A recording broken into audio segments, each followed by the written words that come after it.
Being today, 29th January 2022, here is Mangesh Naneshwar Borkar sir, Director Sambodhi IAS Academy, Mumbai, Thane. And this is our very important session on syllabus analysis, which is related to UPSC Civil Services examination, which is for 24 different services of India, that is IAS, IPS, IRS, IFS, Audit Account Services, Audit Defense Account Services, railway services, railway personnel, railway traffic, वगैरह वगैरह, and which is for MPSC State Services examination. So in MPSC State Services examination, there are almost 29 services. So what are the similarities in that syllabus, and what is not similar?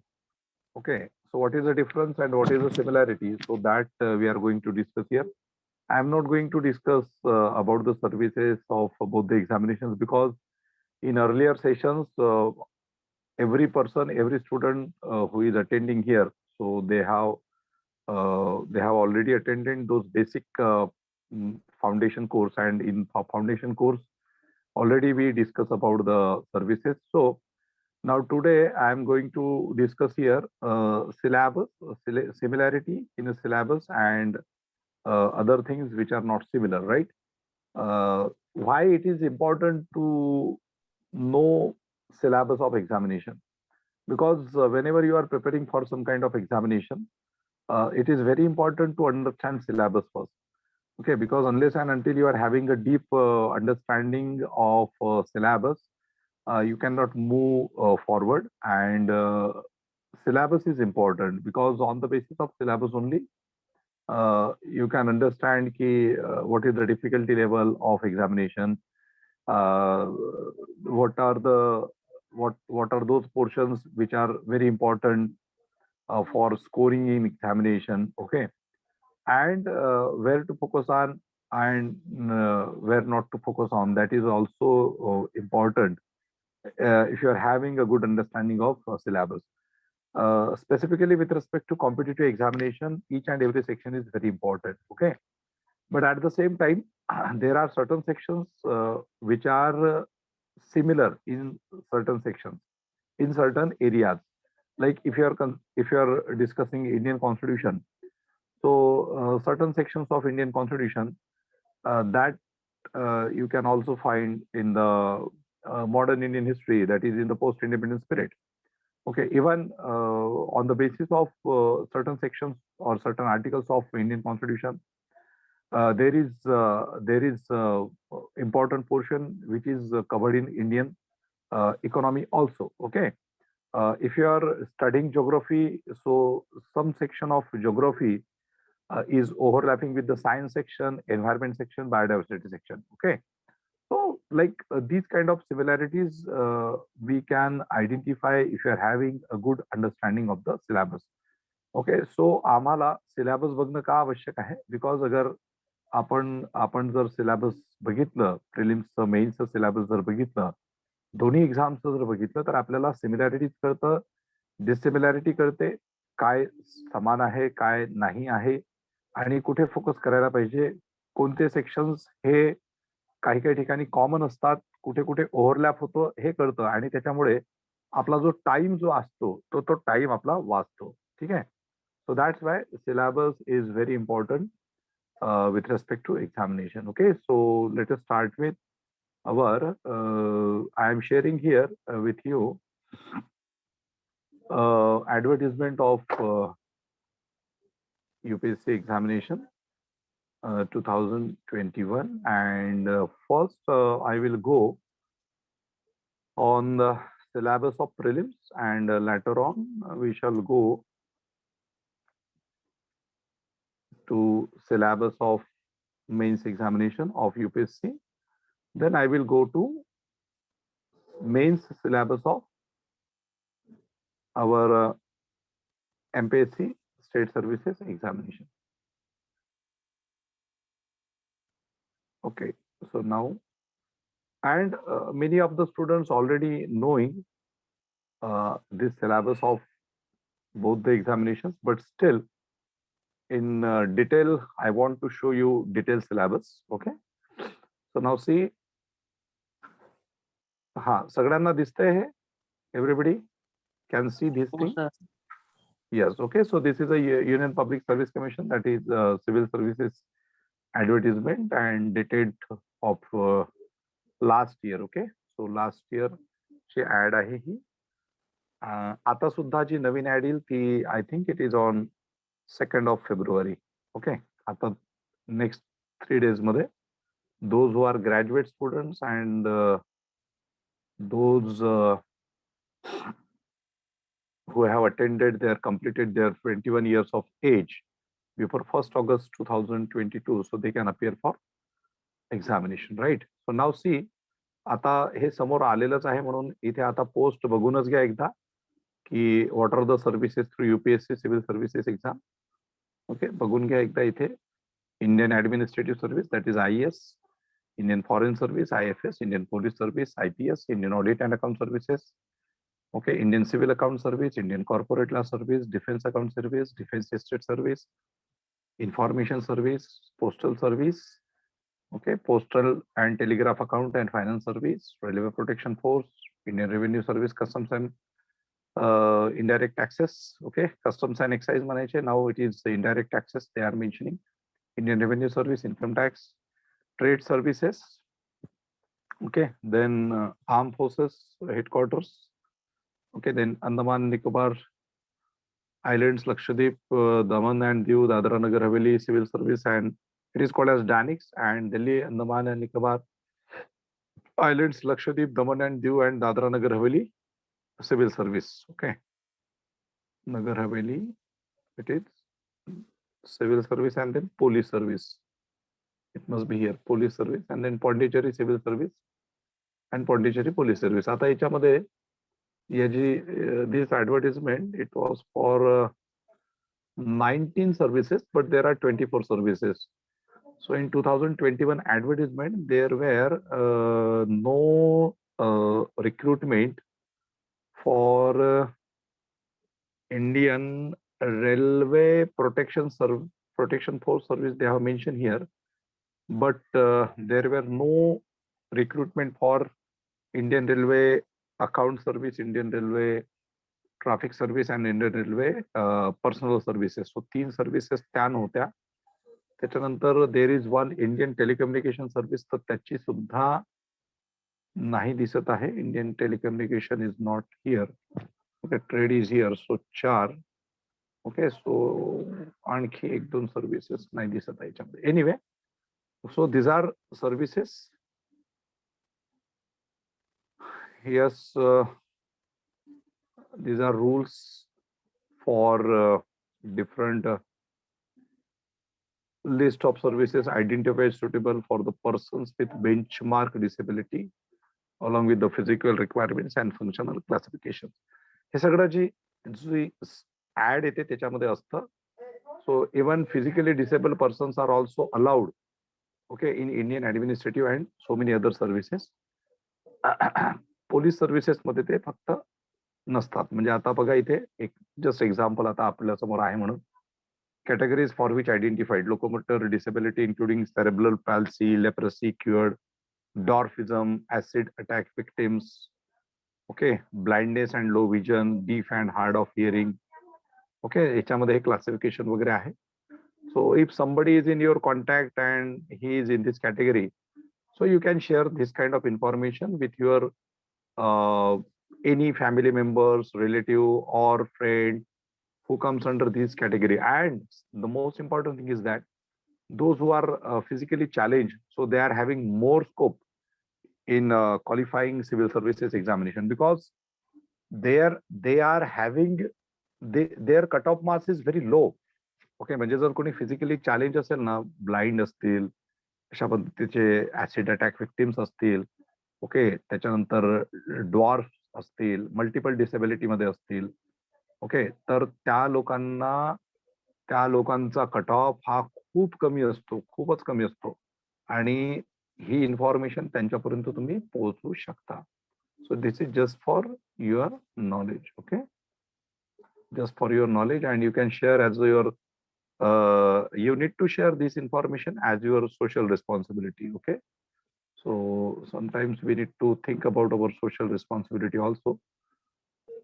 And if you are getting into services, so always I emphasize, my emphasis is on this particular aspect of our personality, that one should be a socially responsible person for the benefit of others also, right?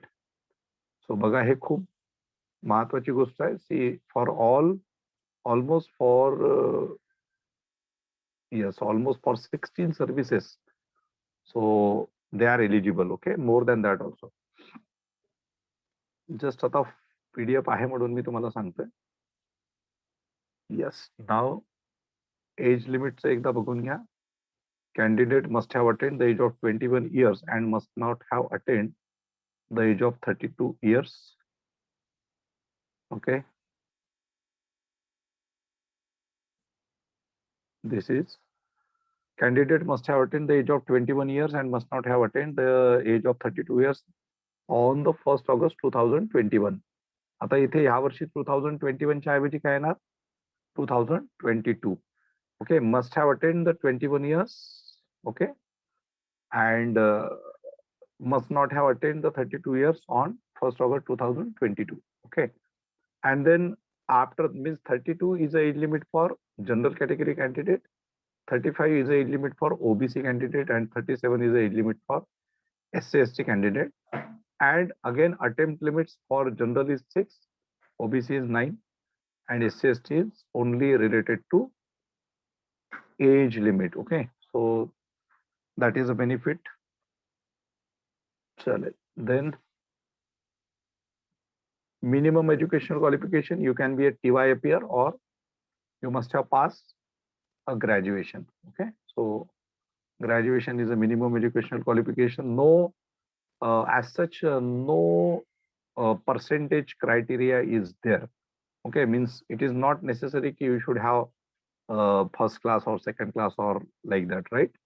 So many of the students, they sometimes they are having this kind of confusion ki for UPSC or MPSC examination there is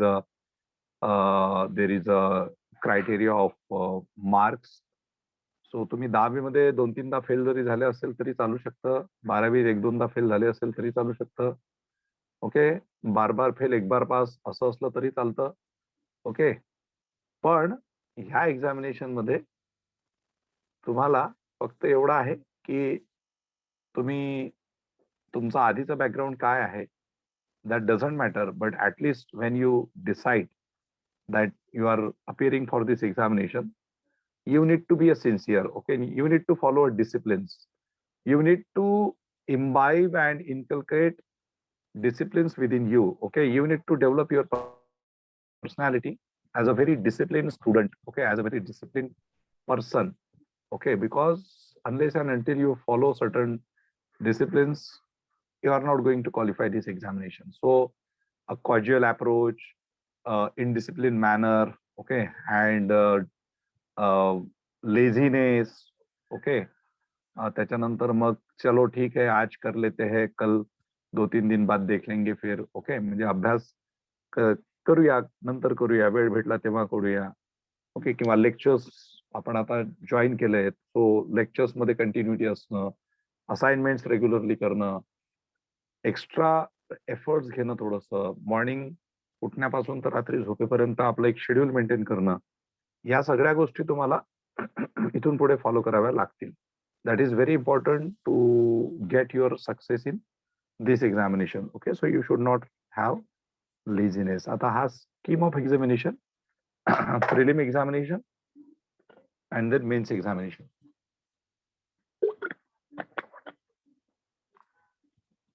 So now we are going first for prelims examination, then I will come to mains, because prelims is the syllabus of prelims examination is same for your UPSC and MPSC examination, MPSC state services.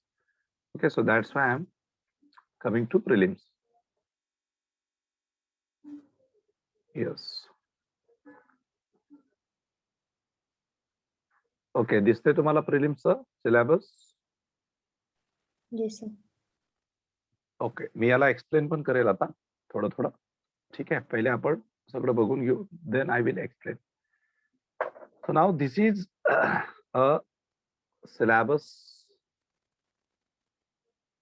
prelim 2 hours 200 marks for UPSC 1/3 negative marking, for MPSC state services 1/4 negative marking. हे लक्षात ठेवा. For UPSC 1/3 negative marking, for MPSC state services and any examination of MPSC it is 1/4 negative marking system. Many of the students are not knowing what is negative marking system. Okay, so negative marking system काय असते ते मी तुम्हाला थोडक्यात सांगतो. For example, you are having 100 questions. 100 questions. In negative marking system, you should not attempt all the questions. Okay, because you don't know all answers to all the questions. Okay, so it is advised that if you are knowing 80 questions, answer to 80 questions, then you should attempt 80 questions. Okay, आणि 20 तुम्ही सोडून द्यायचे. मग for example आता आपण काय केलं, what we have done, we have attempted 80 questions and we haven't attended 20 questions. So याला आपण काउंटच करत नाही. First rule of negative marking. तुमच्यापैकी बऱ्याच लोकांना माहिती असेल, पण तरी सांगतो कारण बऱ्याचशा लोकांचं कन्फ्युजन दिसतं. Now we have attended only 80 questions. आता 80 क्वेश्चन्स मधले फॉर एक्झाम्पल तुमचे 20 क्वेश्चन्स रॉंग झाले, म्हणजे तुमचे करेक्ट किती आले, 60 क्वेश्चन्स. मी इन टर्म्स ऑफ क्वेश्चन सांगतो तुम्हाला सोपं. आता 1/3 if you are applying 1/3 negative marking system, so 20 wrong, so जे रॉंग आहे त्याला डिवायडेड बाय 3 करायचं. आपण पूर्ण नंबर घेऊया, म्हणजे इथे समजा 21 आहे असं कन्सिडर करू आपण. सो आपला किती येणार, इथे 7 येणार. मी राऊंड फिगर घेतोय, I am not taking in this one. So आता whatever this 7 that we need to deduct from 60. So 60 - 7 in terms of questions. हा किती झाले हे तुमचे, 53. सो 100 क्वेश्चन्स पैकी म्हणजे तुम्ही आता 80 सॉल्व केले, 20 सोडून दिले, म्हणजे हे कन्सिडरच नाही केले. याच्यापैकी 60 करेक्ट आहे, 20 रॉंग आहे.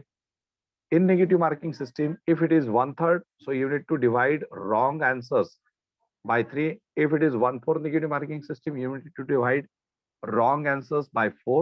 Okay, and whatever outcome is coming, that you need to deduct from the correct questions, correct answers. Okay, so मग तुमचं इथे 60 - 7, so 53. Now 53 for one question. For one question in first paper there are 2 marks, so 53 into 2 किती होणार score तुमचा, 106. So 106 is your score out of 200 marks. Okay, similarly you can apply negative marking system as per 1/3 or 1/4. 1/4 मध्ये काय होणार की 20 wrong आहे, so 20 divided by 4 म्हणजे 5. so 60 - 5 म्हणजे 55. 55 into 2 म्हणजे 110. Okay, so this is a criteria for negative marking system. सुरुवातीलाच तुम्हाला सांगून दिलं मी. Okay, you need to understand this negative marking system. या पद्धतीने तुम्हाला काढावं लागेल. Now come to the point. So this is 2 hours 200 marks 1/3 negative marking system.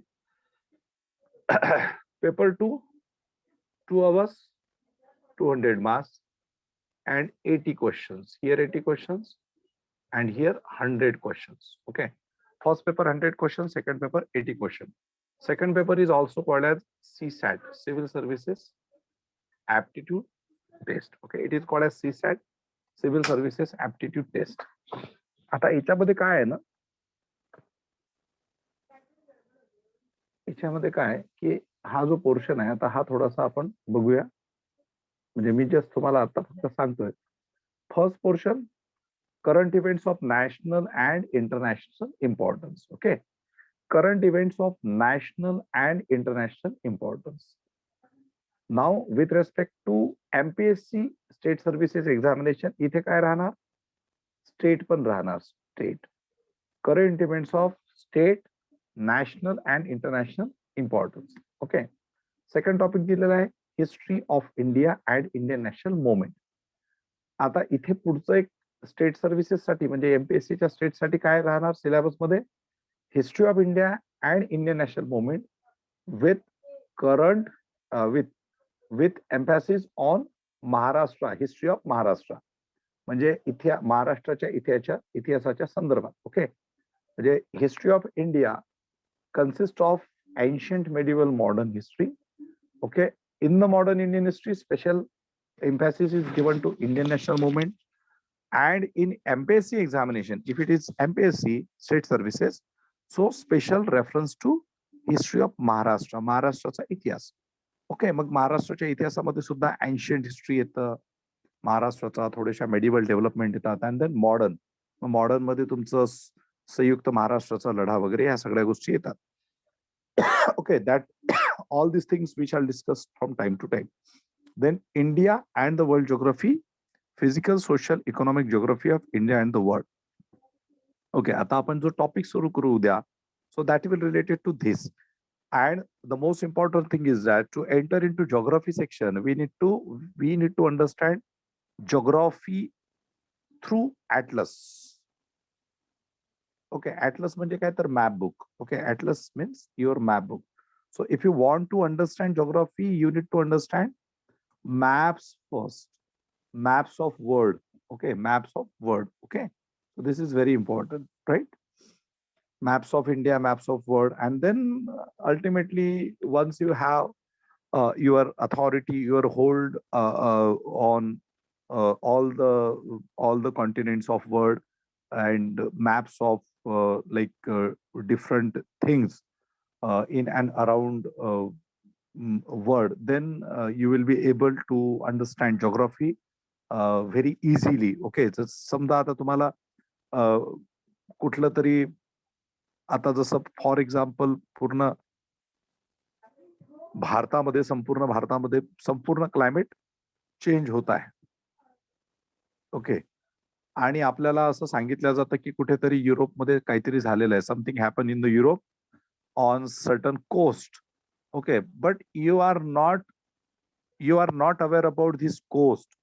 Okay, so like you can not imagine where is this coast and how it posing its impact on the climatic region of India.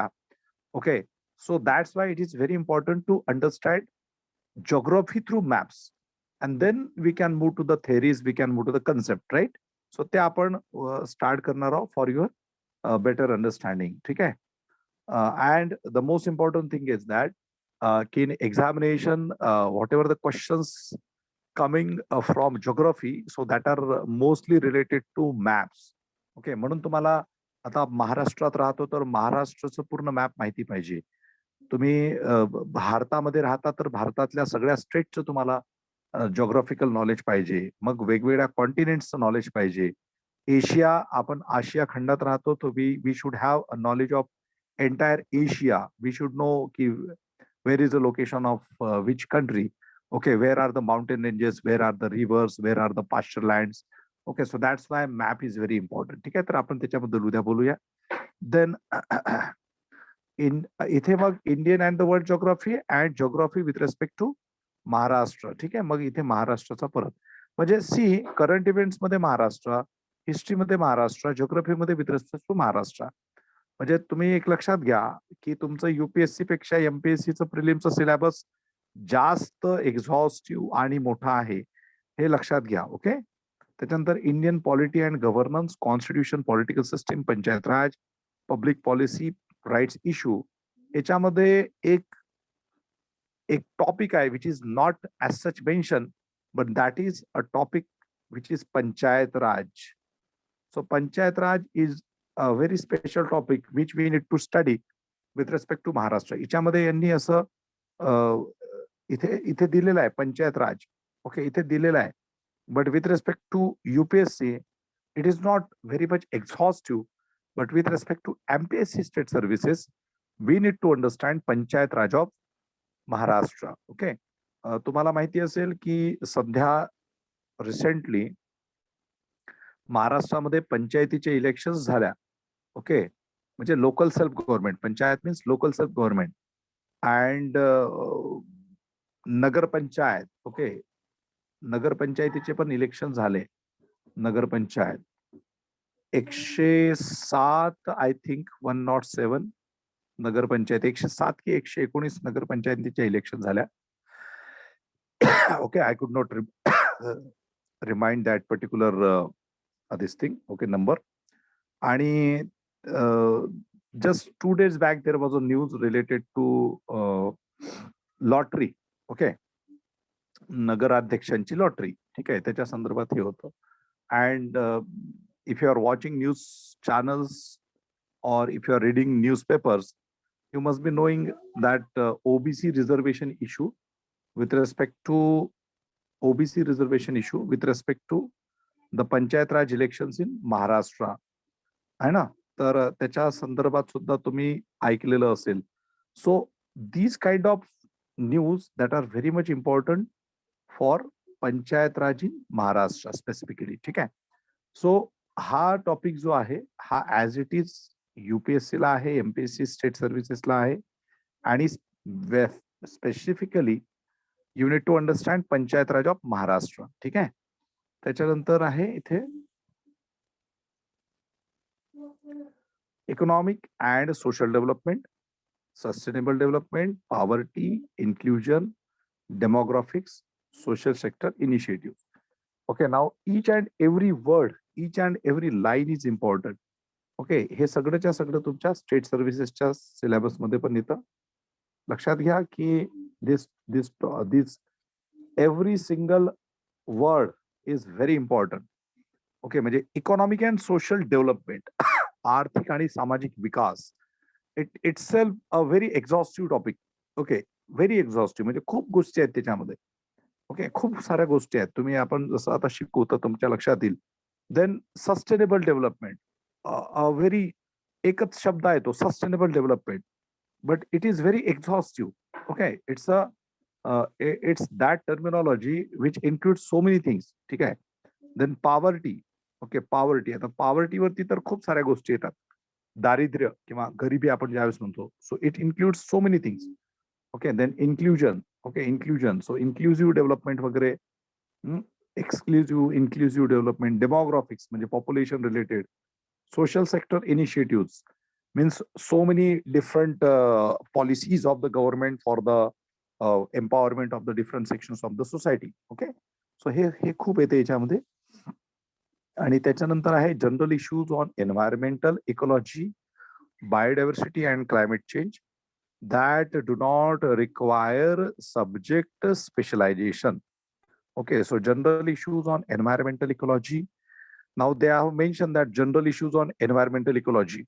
Okay, but if you see the questions in UPSC or MPSC examination, so that are not very much generalized, that require a specialized knowledge. खूप generalise राहिलं असतं तर UPSC किंवा MPSC ची परीक्षा कोणीही झोप उठून पास झालं असतं, फक्त ते जनरल नॉलेज आणि जनरल इश्यूशी रिलेटेड राहिलं असतं तर. Okay, but it's not like that.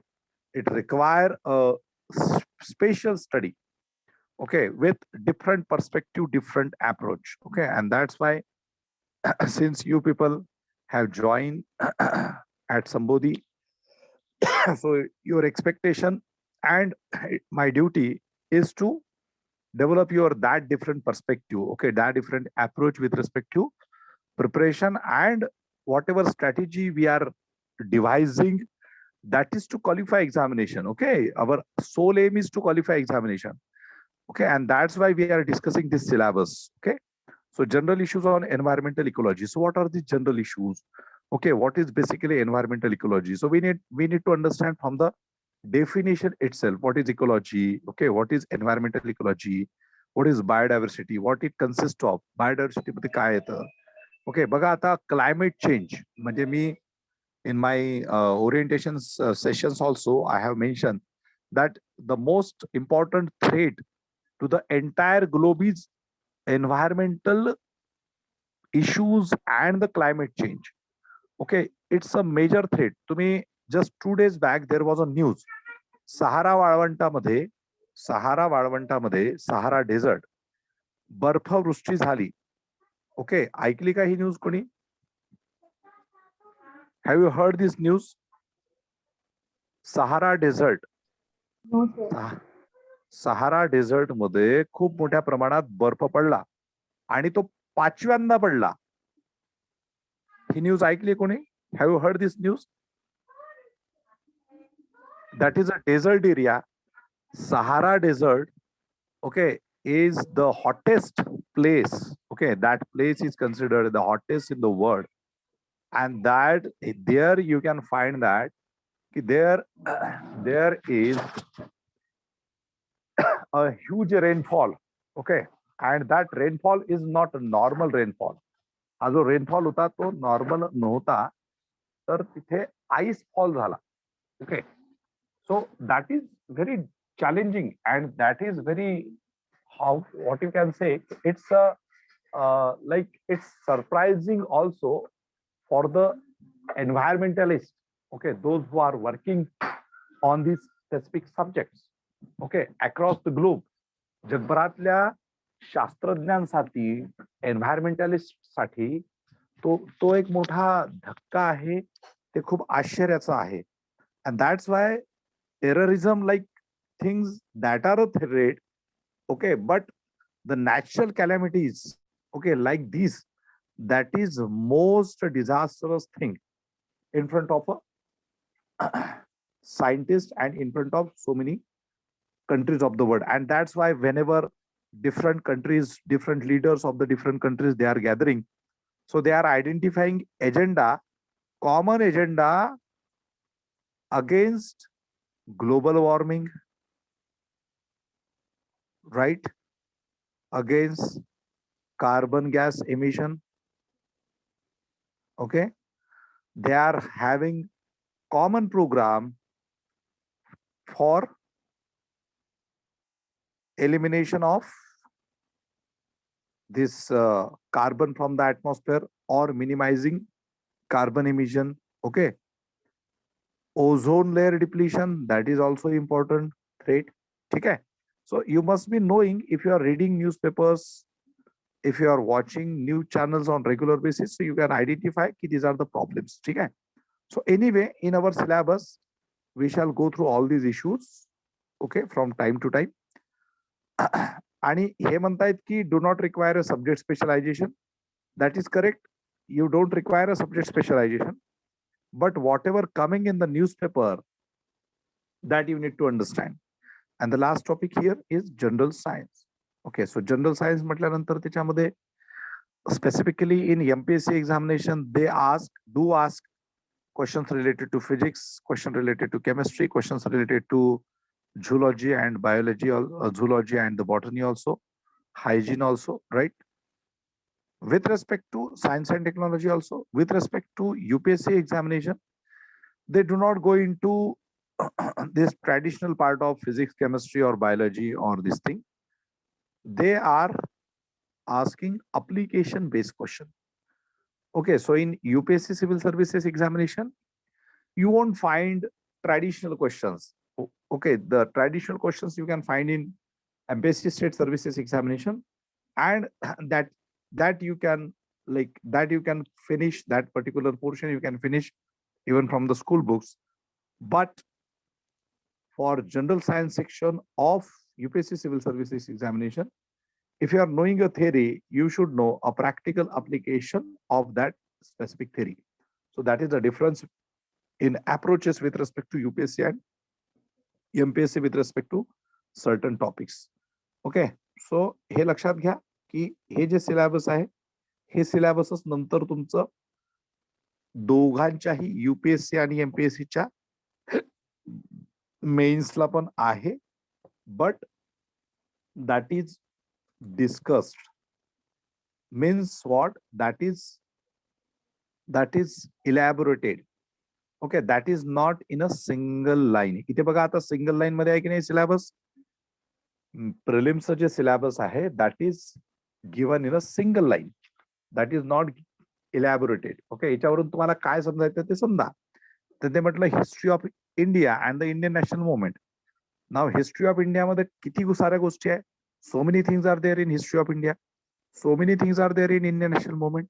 Okay, India and the world geography. So it is almost like it's a huge subject. Okay, Indian and the world geography.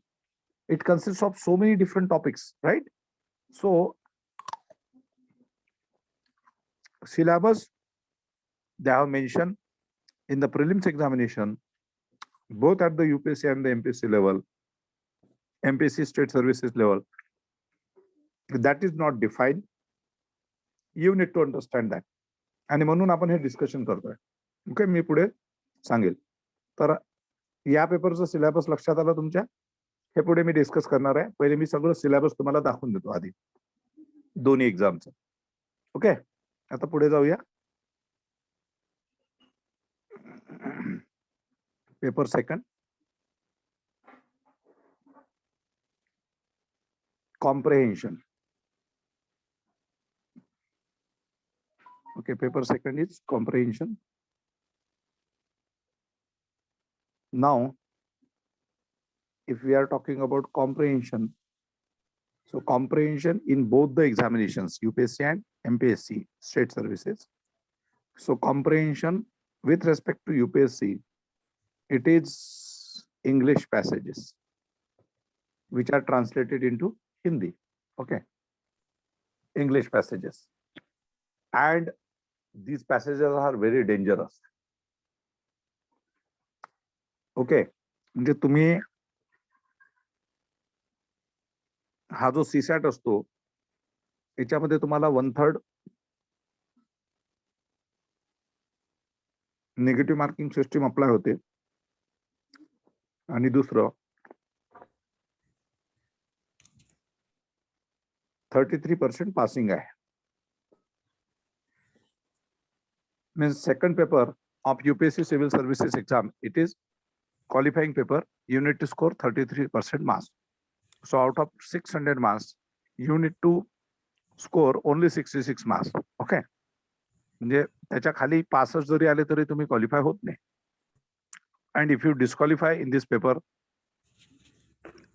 you are out of competition because they are not going to check this paper. Okay, so this is a condition for UPSC. With respect to MPSC examination, at present, they are adding these 200 marks with these 200 marks. Okay, so paper 1 and paper 2, out of 400 marks, okay, you need to score whatever possible marks, best marks out of this 400 marks. In UPSC examination,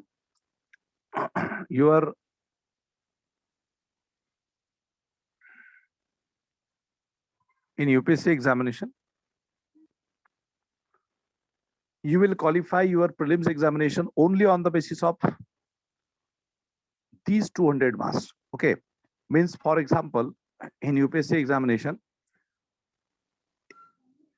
almost if you are scoring 110 marks, then in any case you are qualifying this examination, prelims examination. Okay, you are into list of the mains candidate. Okay, so your target should be 110.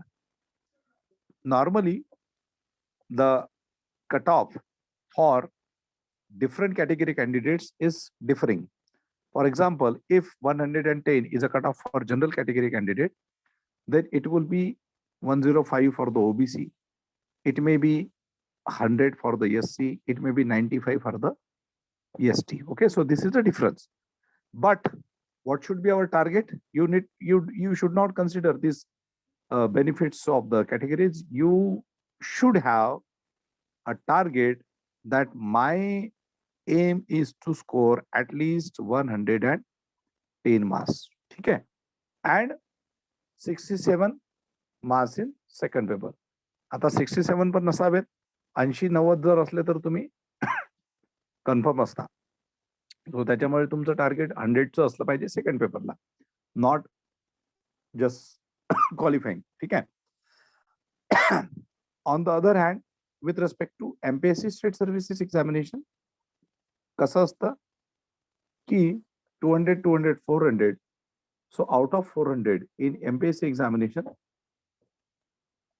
sometimes cutoff of general category male candidate can be 200. Sometimes it can be 245. Sometimes it can be 220 also. Sometimes it can be 190 also.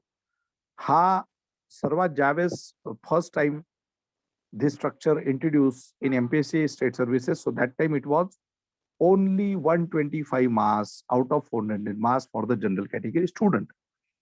In MPSC examination, there is a 33% reservation for the women also. So the cutoff of women candidate is also differing as compared to the male candidate. ठीक आहे, MPSC मध्ये ते थोडंसं असतं.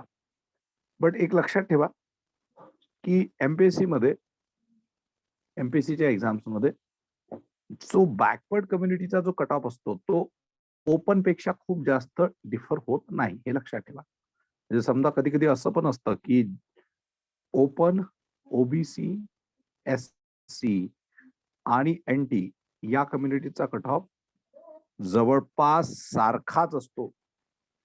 Okay, जवळपास सारखाच असतो MPSCच्या exams मध्ये. ठीक आहे. So anyway, like just I am telling you some technical things of MPSC examination and UPSC both. Ultimately, our aim is to score highest marks. Okay, म्हणजे मॅक्झिमम पॉसिबल मार्क्स स्कोर करणं हे आपलं target असलं पाहिजे. ठीक आहे. So हे झालं दोघांच्या याचं. आता हा पेपर थोडासा बघूया comprehension. So in your UPSC examination, there is a comprehension, and comprehension consists of English comprehension translated into Marathi comprehension. In MPSC State Services examination, there are most of the passages related to Marathi comprehension. म्हणजे मराठीतून passages येतात. पॅसेजेसचे तुम्हाला answers properly passage read करून त्याला understand करून interpret करून त्याचे answers तुम्हाला ऑब्जेक्टिव्ह असतात ते आयडेंटिफाय करावे लागतात. So reading to improve our skill, to improve your interpretation skill, to improve reading skill, it is very important to develop a habit of reading newspapers. Okay, you can read one Marathi good newspaper and one English good newspaper. So in English newspaper, you can refer Times of India, you can refer the Indian Express, the Hindu also. Okay, any newspaper. In Marathi, you can refer, if your language is Marathi, you can go for Lok Satta or Lokmat kind of newspaper, right? So हे एक दोन newspapers तुम्ही वाचले पाहिजे. आणि newspaper मधलं काय वाचायचं? So specifically to improve your reading comprehension, it is important to read editorials. Okay, editorials. So it is very important to read editorials on regular basis. संपादकीय ज्याला आपण म्हणतो ते, त्यातले 2-3 जे तिथे आर्टिकल्स आलेले असतात, that you need to read carefully. At the same time, if you are having a habit to read some novels, that is also good thing. Okay, so you should read certain novels also. काही चांगले चांगले novels असतात ते तुम्ही वाचायला पाहिजे. ठीक आहे. आणि नंतर मग त्याच्यावरती विचार करणं, ओके, थोडस थिंकिंग करणं. Okay, you need to not only reading is important, at the same time you need to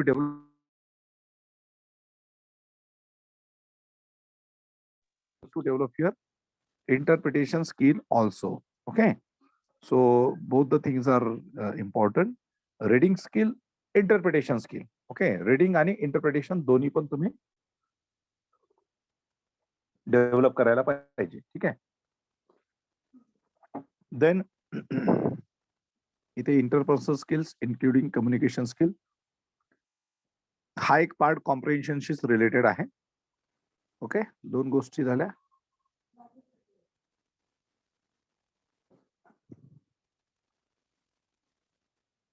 Next is logical reasoning and analytical ability.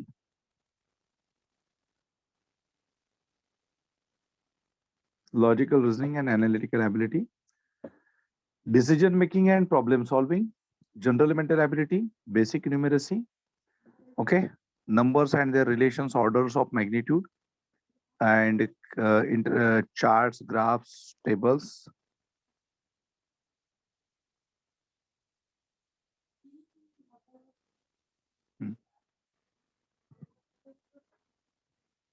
Okay, see, logical reasoning and analytical ability. Now, when we talk about logical reasoning and analytical ability, so it consists of so many topics. Okay, specifically, what we do in our lectures, we our main emphasis is on the topics which have been mentioned in the banking and the staff selection examination. So we usually cover that portion, and that is more difficult than the questions which are asked, which have been asked in UPSC and the MPSC CSAT paper. So आपण ज्यावेळेस शिकवतो तर त्यावेळेस आपण logical reasoning analytical ability जे आहे तर ते बँकिंग स्टाफ सिलेक्शन लेवलचं घेतो, कारण ते सगळ्यात जास्त टफ असतं. त्यामध्ये तुमचं एकदा लॉजिक क्लिअर झालं की तुम्हाला इथे सीसॅट मध्ये काही प्रॉब्लेम राहत नाही. Decision making and problem solving, actually this is that topic which don't need to teach. Here again, your approach towards certain issues, how you are taking up the issues, how you are like taking decisions in different situations, specifically as a bureaucrat, okay, as an officer, that is important. In examination, you will get certain questions with respect to this topic, which is related to situations, different situations. And it is assumed that you are an officer and you are facing so and so situation, okay? Or in certain questions, it is mentioned that so and so is a situation and so is a person. Okay, so what decision he will take? Okay, he or she will take. Okay, so त्या पद्धतीचा असतो.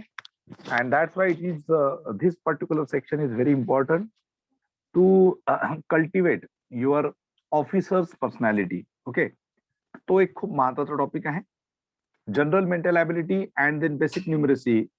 In both these topics, you can say the general mental ability and basic numeracy plus data interpretation as a quantitative aptitude. Okay, so you need to again we need to do those topics which are in the banking staff selection examination, like identifying LCM, HCF, okay, then average ratio proportion, then percentage, then time work, then the problems related to ages, problem related to work, railways, trains, right? Clocks, dials, असं खूप सारं आहे त्याच्यामध्ये, खूप सारं profit and loss, simple interest, compound interest, etc., etc. So you should be good in that. You should have authority in those sections, and the most importantly, data interpretation. So you need to know the different types for data interpretation. Okay, so this is paper 2. Paper 2, paper 1 is having a common syllabus for UPSC Civil Services, MPSC State Services examination with certain specific variations. तर ते variations कुठले आहेत ते आपण बघितलेले आहे.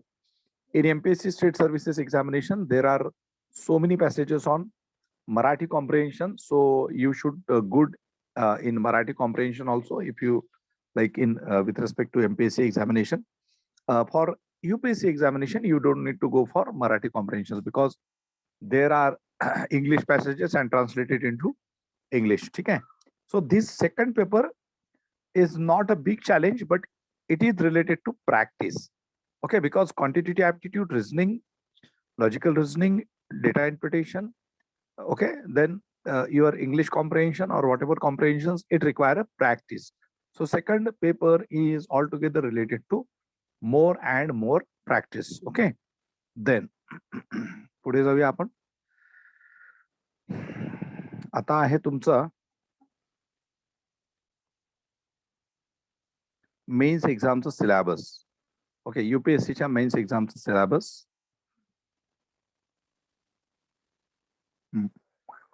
Okay, बघा आता मी तुम्हाला फक्त त्याचा एक पहिले आधी पॅटर्न दाखवतो, and then we shall go for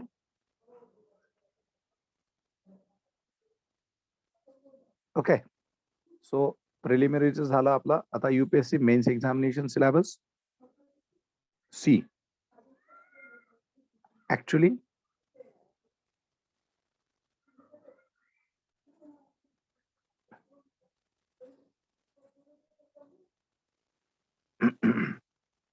UPSC ची मेन्स जी आहे त्याचे टोटल मार्क्स आहेत 1750. त्याच्या इंटरव्ह्यूचे मार्क्स आहेत 275 आणि 2025. ठीक आहे. आता हे आता इथे मी UPSCचं MPSC सोबत कंपॅरिझन विशेष करणार नाही. आता फक्त आपल्याला हे UPSCचं बघायचं आहे. आणि UPSC ची मेन्स जी आहे ती टोटली रिटर्न आहे. ओके, MPSCच्या मेन्स बद्दल मी हे झालं की नंतर बोलतो. टोटली रिटर्न आहे. Totally return. रिटर्न म्हणजे लिहायचं आहे तुम्हाला. काही ठिकाणी मेन्शन केलेलं असेल 150 वर्ड्स मध्ये लिहा, काही ठिकाणी मेन्शन केलं असेल 200 वर्ड्स मध्ये लिहा.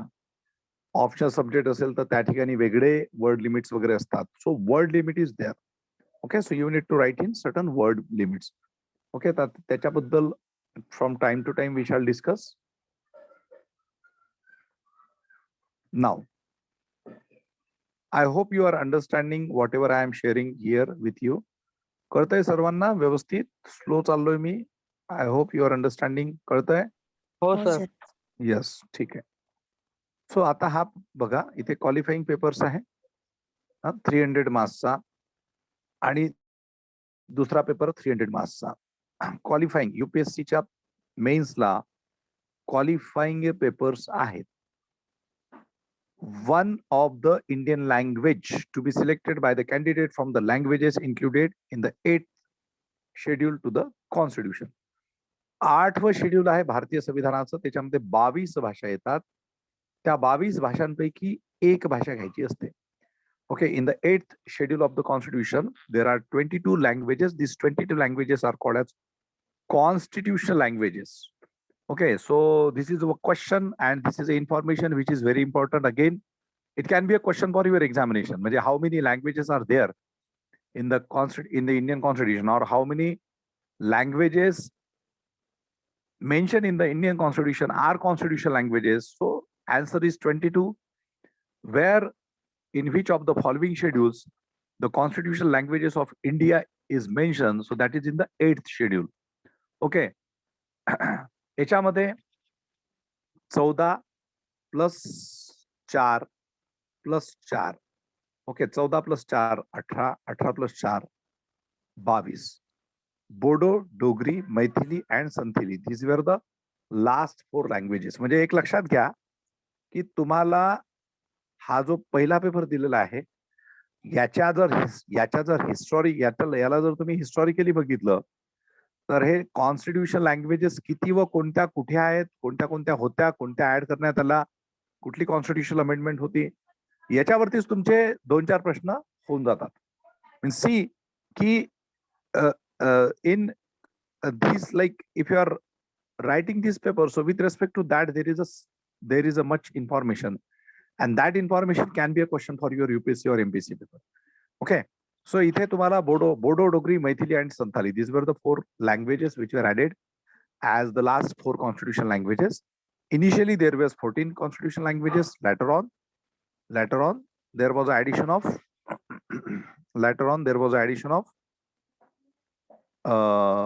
these 4 languages. Okay, and then afterwards again 4 languages. ठीक आहे. सो ह्या पद्धतीने याच्यामध्ये तुमच्या कॉन्स्टिट्यूशन लँग्वेजेस ज्या आहेत तर त्या डेव्हलप होत गेल्या आणि त्याच्यामध्ये त्या कॉन्स्टिट्यूशन लँग्वेजेस तुमच्या बोडो, डोगरी, मैथिली आणि संताली अशा आल्या. ठीक आहे. सो 22 लँग्वेजेस आहेत आता सध्या. 22 लँग्वेजेस आर देअर. ओके, आता याच्यापैकी तुम्ही एक कुठली तरी लँग्वेज घेतली. आता महाराष्ट्रीयन आहात तर आपण मराठी घेतली. कोणी हिंदीमध्ये असेल तर तो कोणती घेणार? हिंदी घेणार. एखादा तेलुगू असेल तर तो तेलुगू घेणार. एखादा तामिळ असेल तो तामिळ घेणार. बरोबर. So you can take any language.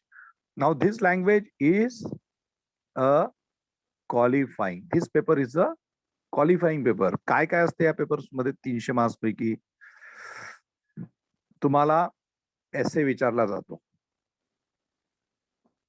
तुम्हाला प्रेसीज विचारला जातं. प्रेसी तुम्हाला कॉम्प्रिहेन्शन विचारलं जातं आणि तुम्हाला ग्रामर विचारलं जातं. ओके, म्हणजे 4 सेक्शन्स आहे, एसे, प्रेसी, कॉम्प्रिहेन्शन अँड ग्रामर. आणि यामध्ये जो ग्रामरचा जो पार्ट आहे, व्याकरणाचा जो पार्ट आहे, तो व्याकरणाचा पार्ट जे मराठीचं, समजा तुम्ही मराठी घेतलं असेल, हिंदी घेतलं असेल, कुठलंही, so whatever grammar of that specific language, so on that you will get objective questions, म्हणजे fill in the blanks type. Okay, काही काही ठिकाणी थोडंसं लिहायचं असतं. Whatever, and these papers are not objective, these papers are subjective, that is written, you need to write, but you don't need to earn maximum score in these papers.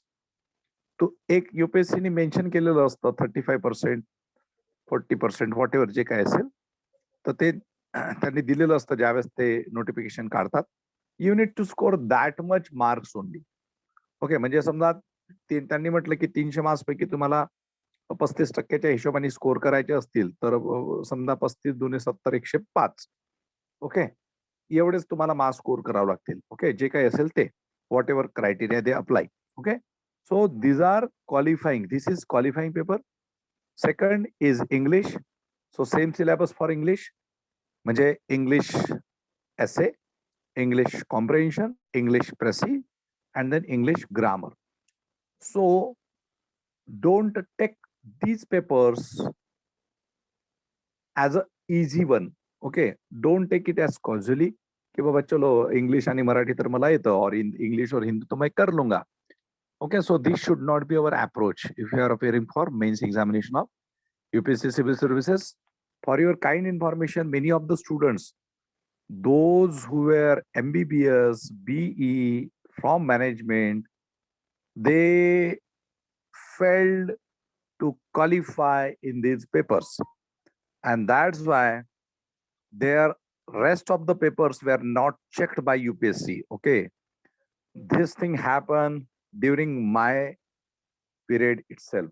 Okay, so many of my friends during when I was for mains examination, okay, I am telling you this thing of the 2006 2007 duration, even so many of the students, those who are very intelligent scholar, okay, and they were having ability to qualify examination and to stand in 100, okay, within 100, so they also failed.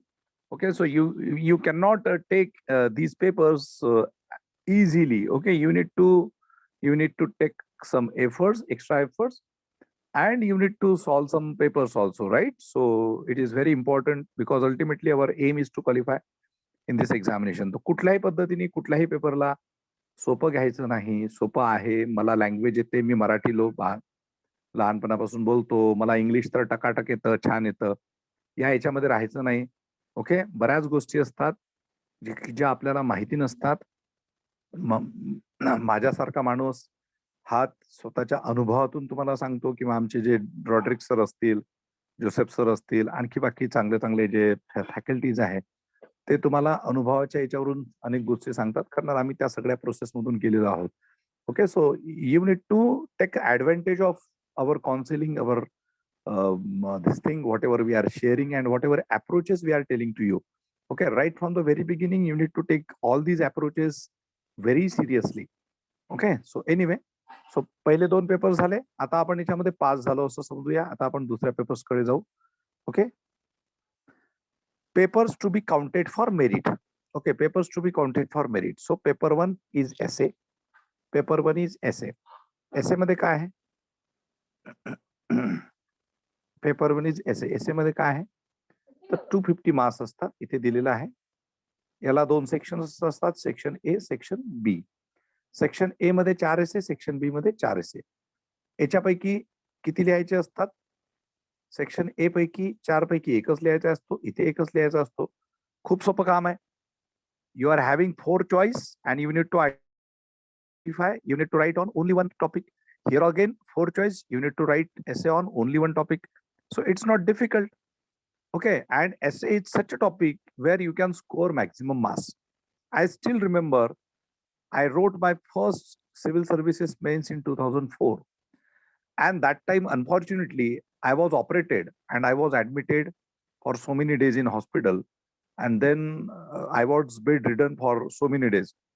So I could get very less time for my mains. Okay. 45 दिवस मला फारच कमी दिवस मिळाले होते. कारण माझं एक ऑपरेशन झालं होतं मोठं. मी बेडरिडन होतो. घरी बरेच दिवस होतो. आणि मला खूप कमी वेळ मिळाला. म्हणजे I prepared my Marathi literature hardly in 1 month. Okay. तरी पण मला त्यावेळेस इतकं डिफिकल्ट मार्किंग झालं होतं, चेकिंग झालं होतं. कुठलंही गायडन्स नसताना मला त्यावेळेस अजूनही आठवतं की 238 मार्क्स मला मराठी लिटरेचरमध्ये भेटले होते. ओके. त्यावेळेस माझा एक मित्र होता जो आता खूप फेमस IPS ऑफिसर आहे आणि त्याला 198 मार्क्स भेटले होते. त्याचा तो सेकंड अटेम्प्ट होता, माझा तो फर्स्ट अटेम्प्ट होता मेन्सचा. ओके. आणि तो आता IPS आहे. ठीक आहे. तर मला पहिल्या अटेम्प्टमध्ये 238 मार्क्स भेटले होते. त्यावेळेसचा टॉपरच काहीतरी 250 की 260 वरती होता मराठी लिटरेचरचा. And in history also in a very first attempt again without any very proper this thing, because whatever coaching I completed at Delhi, so it was not sufficient to qualify examination.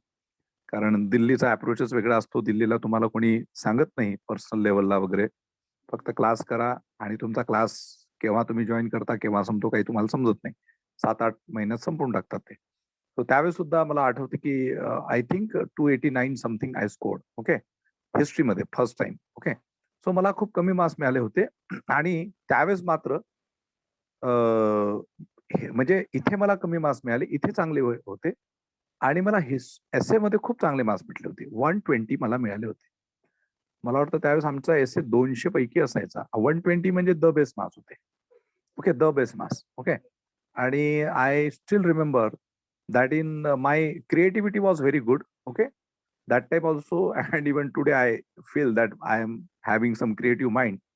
So मी खूप thinking करायचो and I wrote a wonderful thing in essay, and it was not through any kind of rectification.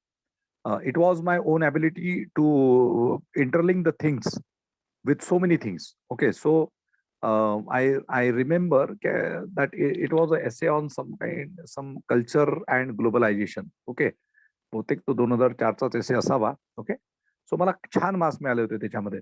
So एसे असा topic आहे ना की एसे मध्ये तुमची जर imagination, तुमचं इंटरप्रिटेशन, तुमचं observation and your writing skill if it is good.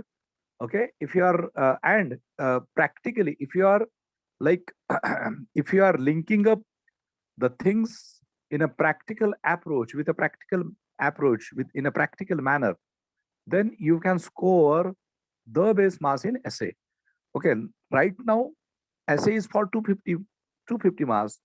So out of 250 marks, if you are scoring if you are scoring suppose in out of 125 marks in first essay, if you are scoring 60 to 70, and in second if you are scoring 60 to 70, so this is the best.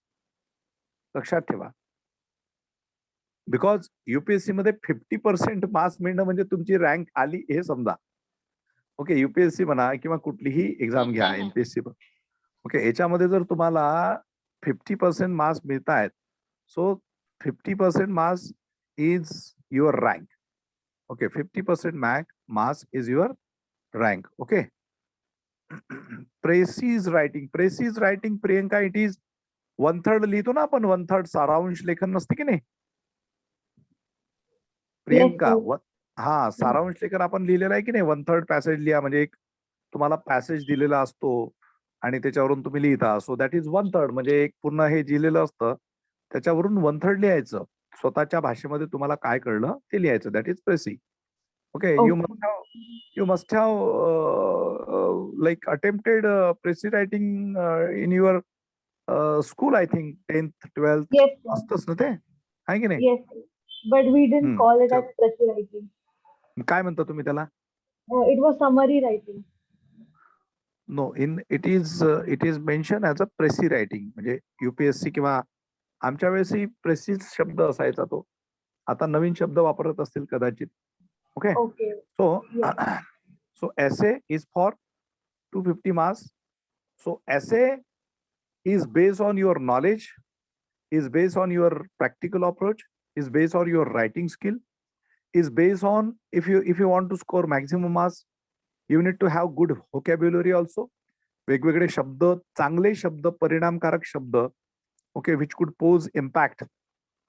And you should make a valuer very much comfortable while reading your essay. Okay, he should understand your essay or any answer very comfortably. Okay, त्याला panic होऊ द्यायचं नाही.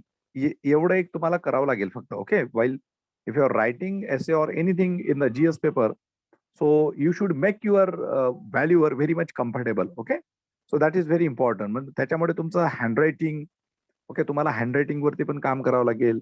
तुम्हाला थोडंसं सुटसुटीत लिहिणं, मोठं लिहिणं आणि ब्लँक पेपर वरती लिहिणं with respect to UPSC civil services mains examination. This is not required as such for MPSC state services mains examination, because in MPSC state services mains examination there are 6 papers. Out of that 5 are objective and only 1 paper is written paper. ठीक आहे, तर त्याच्यामुळे ते एक थोडंसं लक्षात ठेवा. पुढे जाऊया आपण. General studies 2. ओके, आता हे general studies 2, Indian heritage and culture, history and geography of the world and society. आता याचा मी तुम्हाला सिलेबस दाखवणार आहे, पण हे फक्त मार्क्स समजून घ्या. 250 marks. Indian heritage and culture, history and geography of the world. एक लक्षात ठेवा, history topic is very important. With respect to history in UPSC exam and MPSC examination also, history is very contributing factor. Okay, marks चांगले मिळवण्यासाठी हिस्ट्रीचं knowledge असणं खूप महत्वाचं आहे. So we are having ancient history at the prelims level, medieval history at the prelims level, okay, and modern history at the prelims level. Okay, and you can see on the basis of this, your knowledge of ancient, medieval and modern Indian history, they are asking you Indian heritage and culture. Okay, at the same time, in mains examination, they are asking you world history also. I will show you the topics of world history. With respect to MPSC state services examination, ancient, medieval, modern is important, but the topic of world history is not mentioned. हे एक लक्षात ठेवा. ठीक आहे, आता याचं bifurcation 3 याच्यामध्ये आहे, ते मी तुम्हाला सिलेबस दाखवल्यानंतर सांगतो. ठीक आहे, त्याच्यानंतर आहे general studies paper 2, governance, constitution, polity, social justice and international relations. ठीक आहे, social justice and international relations. General studies paper 3, technology, economic development, biodiversity, environment, security and disaster management. आणि पेपर 4th आहे ethics, integrity and aptitude. Ethics, integrity and aptitude. Okay, UPSC साठी हा paper आपले Joseph sir शिकवतात. काही topics जमलं तर मी घेत असतो मला वेळ मिळाल्यास, पण मोस्टली जोसेफ सर हा कव्हर करतात. ठीक आहे, जुन्या विद्यार्थ्यांचं जस्ट आता एथिक्स पेपर संपत आलाय. ठीक आहे, म्हणजे संपेलच तो आता. त्याच्यानंतर ऑप्शनल सब्जेक्ट आहे. Optional subject paper 1, optional subject paper 2. So 250 and 250. आता ऑप्शनलचं मी तुम्हाला लिस्ट दाखवेल कुठले कुठले आहेत. त्याच्यामध्ये मोस्टली आता जसं माझ्या इकडे मी हिस्ट्री ऑप्शनल शिकवतो.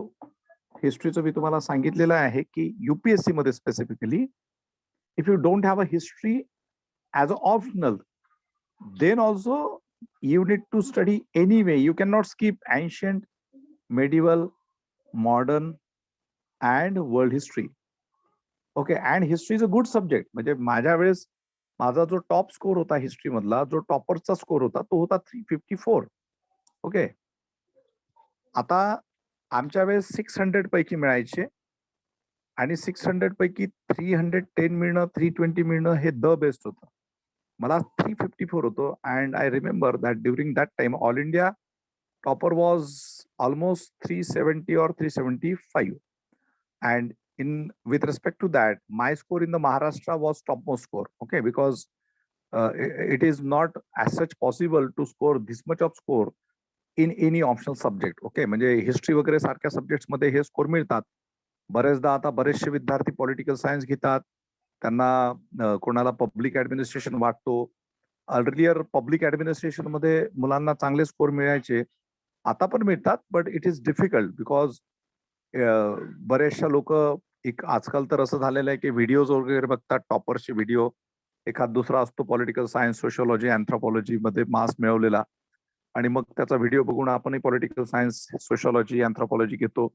With respect to UPSC option, it is very important that you should get a regular guidance from those persons, okay, or those authority who themselves scored maximum marks in that subject. Well, because it is this examination is not an academic examination. Okay, this examination is such examination where you need a guidance from authoritative person. मग मी असो किंवा आणखी कोणी असो, जे ज्यांना चांगले marks मिळालेले असतात ऑप्शन्स मध्ये, त्या लोकांचं जर आपल्याला right from the beginning guidance मिळालं तर आपण तो ऑप्शन घ्यायला पाहिजे. दुसरी गोष्ट मी तुम्हाला सांगितलं की हिस्ट्री असा सब्जेक्ट नाही आहे की त्याचं तुमच्या प्रिलिम्स आणि मेन्स मध्ये आणि एसे रायटिंग मध्ये कुठलंही स्कोप, कुठलंही कॉन्ट्रीब्युशन नाही आहे.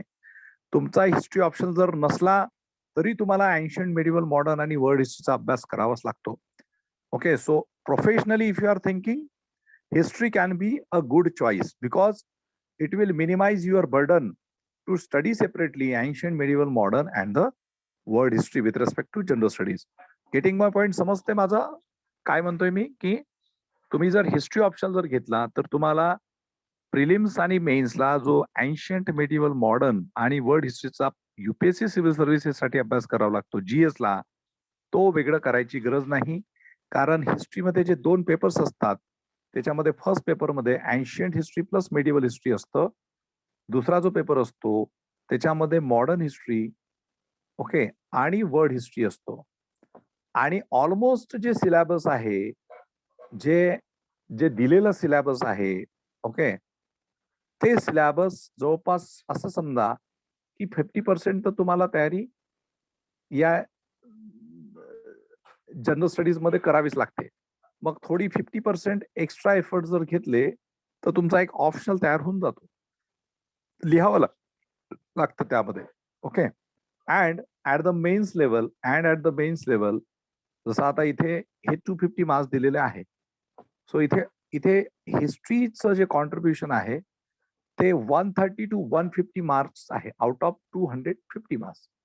In fact out of 2 essays, 1 essay is related to your history knowledge. म्हणजे 125 मार्क्सचा जो essay असतो तो हिस्ट्री नॉलेजशी असोसिएटेड असतो, and that's why history can be a good choice. Okay, again, it is not always necessary to have some interest in your optional subject or in your subject.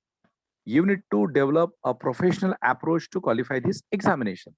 Most important thing is you should have a strategy, you should have a practical approach, you should have a professionalism to qualify this examination.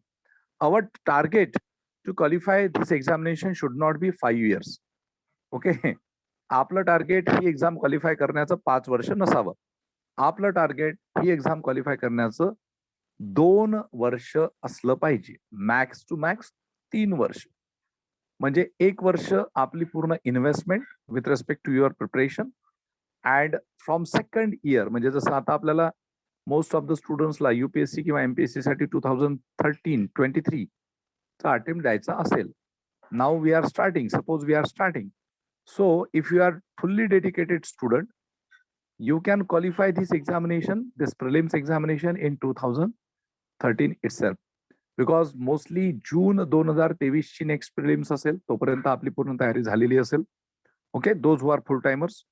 जे undergraduate आहे त्यांना 2 वर्ष लागतील, जे फुल timer आहे त्यांना 1 वर्षात पूर्ण प्रिपरेशन होईल त्यांची, मेन्स, ऑप्शनल वगैरे सगळ्या गोष्टी. ओके, रेग्युलरली 5-5 तासाचं लेक्चर्स वगैरे घेऊन. आणि जे अंडर ग्रॅज्युएट आहे त्यांना 2 वर्ष लागू शकतं. ओके, त्यांचा 2024 चा अटेम्प्ट असू शकतो, कोणाचा 2025 चा अटेम्प्ट असू शकतो. So they are having time. Okay, but those who are this 2023, if they fail to qualify prelims, or if they qualify prelims and if they are appearing for mains examination, and if they fail in mains examination, but getting a chance to appear for mains examination, that is a wonderful thing. आणि जर समजा आपलं नाही झालं 2023 ला, तर 2024 मध्ये आपण क्वालिफाय 100% होणारच. या ॲटिट्यूडनी प्रिपरेशन करायची जर असेल, तर आपल्याला प्रोफेशनल अप्रोच अडॉप्ट करावा लागेल, डेडिकेटेड राहावं लागेल, आणि त्याच्यासाठी तुम्हाला हा सब्जेक्ट घेऊ की तो सब्जेक्ट घेऊ, पॉलिटिकल सायन्स घेऊ की पबॅट घेऊ की सोशोलॉजी घेऊ की अँथ्रोपॉलॉजी घेऊ, पॉलिटिकल हिस्ट्री घेऊ की ज्योग्राफी घेऊ की फिलॉसॉफी घेऊ की सायकोलॉजी घेऊ, याच्यामध्ये पडायचं नाही. जर तुम्हाला गाईड चांगले असतील, मेंटर चांगले असतील, तर त्यांचा हात धरा. Trust is most important thing.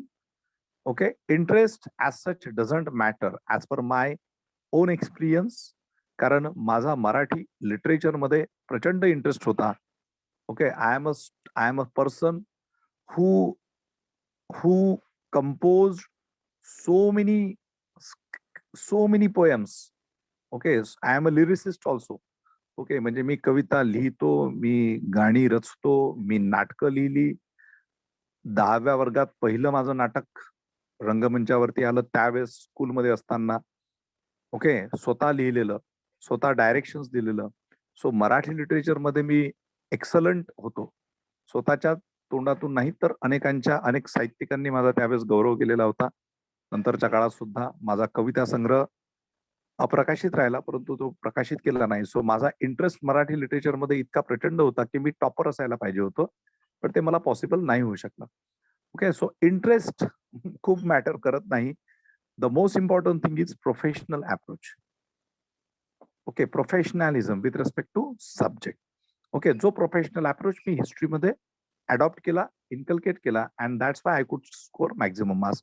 So that's why with respect to optional subject, if you are having doubts, so the doubts तुम्ही डिस्कस करू शकता. पण ऑप्शनल सब्जेक्ट मध्ये तुम्हाला सगळ्यात महत्वाचं लक्षात घ्यायचं आहे की what is a contribution of specific optional subject in general studies, prelims and mains level.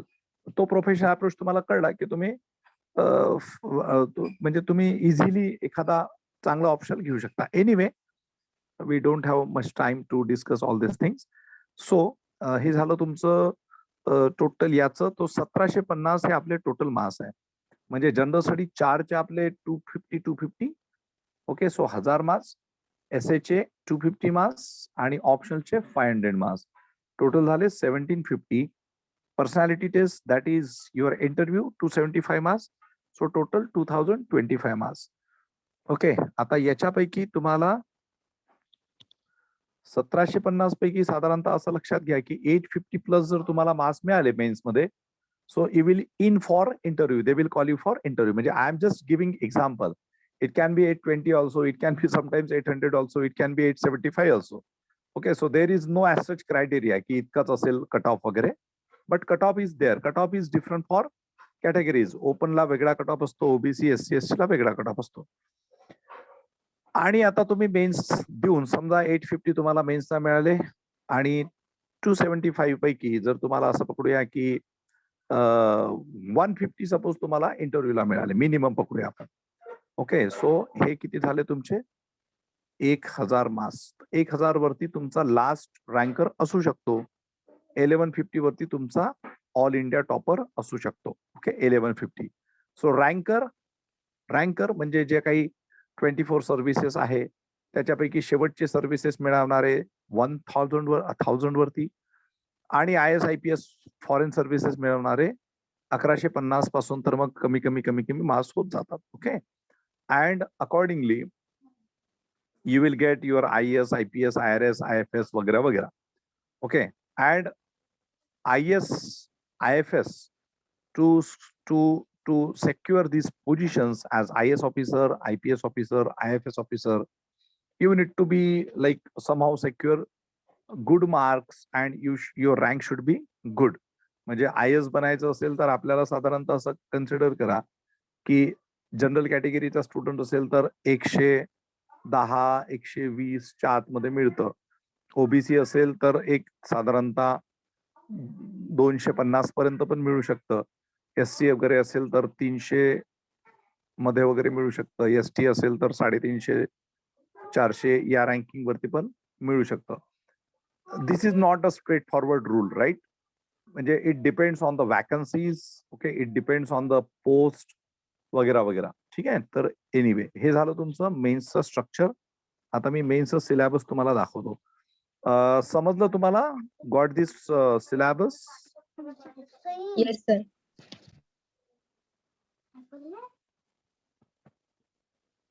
Okay. चला, नंतर आता या लँग्वेजेस आहे. For the language medium, literature of languages, हे ऑप्शनलची लिस्ट आहे. ओके, खूप सारे ऑप्शन्स आहेत, त्याच्यापैकी हे ऑप्शन्स ची लिस्ट बघा. इथे 26 ऑप्शनल सब्जेक्ट्स असतात. Literature of any of the following languages. ठीक आहे. त्याच्यानंतर आणि दुसरं, तुम्ही UPSC एक्झामिनेशन तुमच्या मराठी मीडियम मधून, हिंदी मीडियम मधून, तेलुगू तमिळ मधून पण देऊ शकता. But if you have chosen medium of your examination as a Marathi, so as such there is no question of for the prelims examination, because in prelims you will get a paper, and in that paper you will have this side English, this side English, this side Hindi. Whenever you are appearing for mains examination, so again your paper will be bilingual, that is in English and Hindi, but you can write your answers in Marathi. At the time of your interview, if your medium of examination is Marathi or the Telugu, so or whatever vernacular language, so at the time of interview you can answer your answer to your questions in your own language. There will be a translator, okay? There will be a mediator who will translate their questions to you, and then whatever answer you are delivering, so he or she will translate your answer from your language to English to the board members. So he system aste, okay? But with respect to vernacular medium, you are having choice to answer in English also at the time of interview. परंतु तुमचं जे मेन्सचं जे असतं ते मात्र compulsory तुमची जी language तुम्ही घेतली असेल, मराठी घेतली असेल तर मराठीतच लिहावं लागेल. त्याच्यामध्ये तुम्हाला इंग्लिशमध्ये आन्सर्स लिहून जमणार नसतं. ओके. तर त्याच्यामुळे मराठी मीडियम मध्ये तुम्ही UPSC ची मेन्स देऊ शकता, इंटरव्ह्यू सुद्धा देऊ शकता. पण इंग्लिश जर घेतलं असेल तर इंग्लिशमध्येच तुम्हाला सगळं करावं लागेल. ठीक आहे. त्याच्यानंतर आता आपण पुढे जाऊया.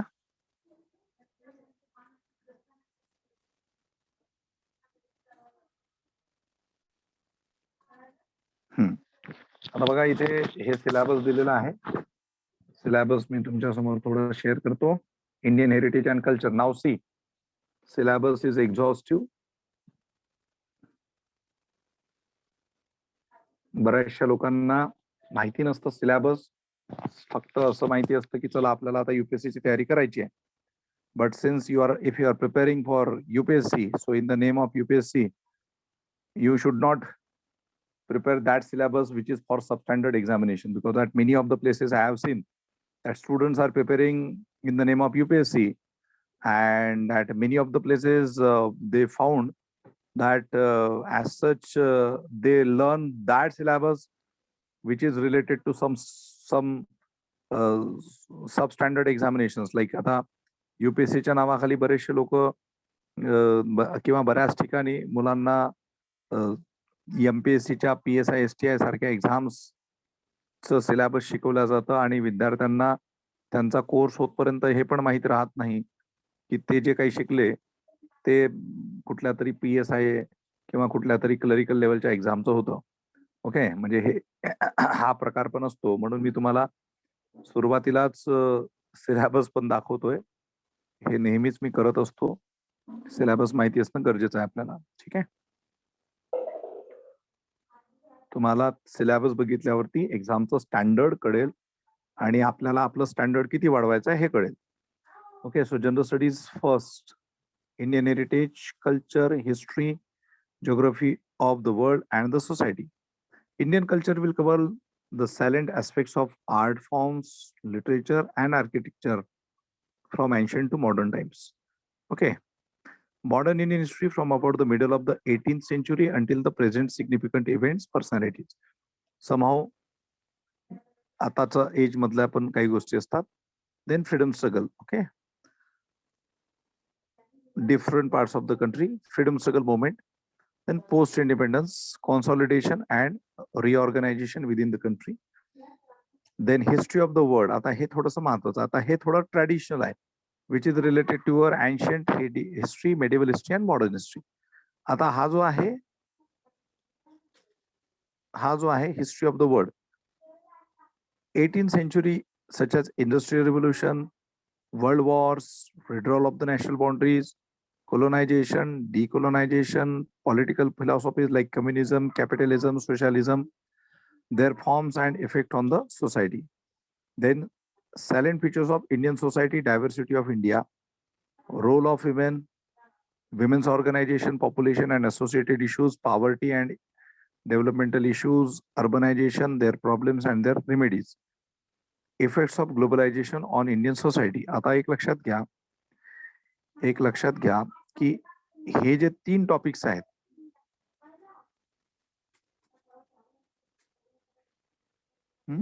आणि हा एक टॉपिक, याच्यावरती हे खूप सारं सिलेबस आहे आणि याच्यावरती फक्त 30 मार्क्स येतात, 30 मार्क्स. ठीक आहे. हे जे सिलेबस आहे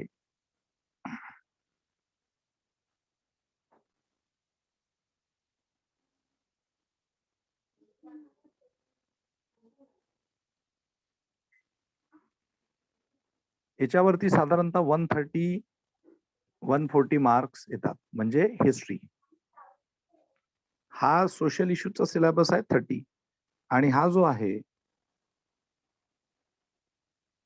जिओग्राफीचं, salient features of world's physical geography.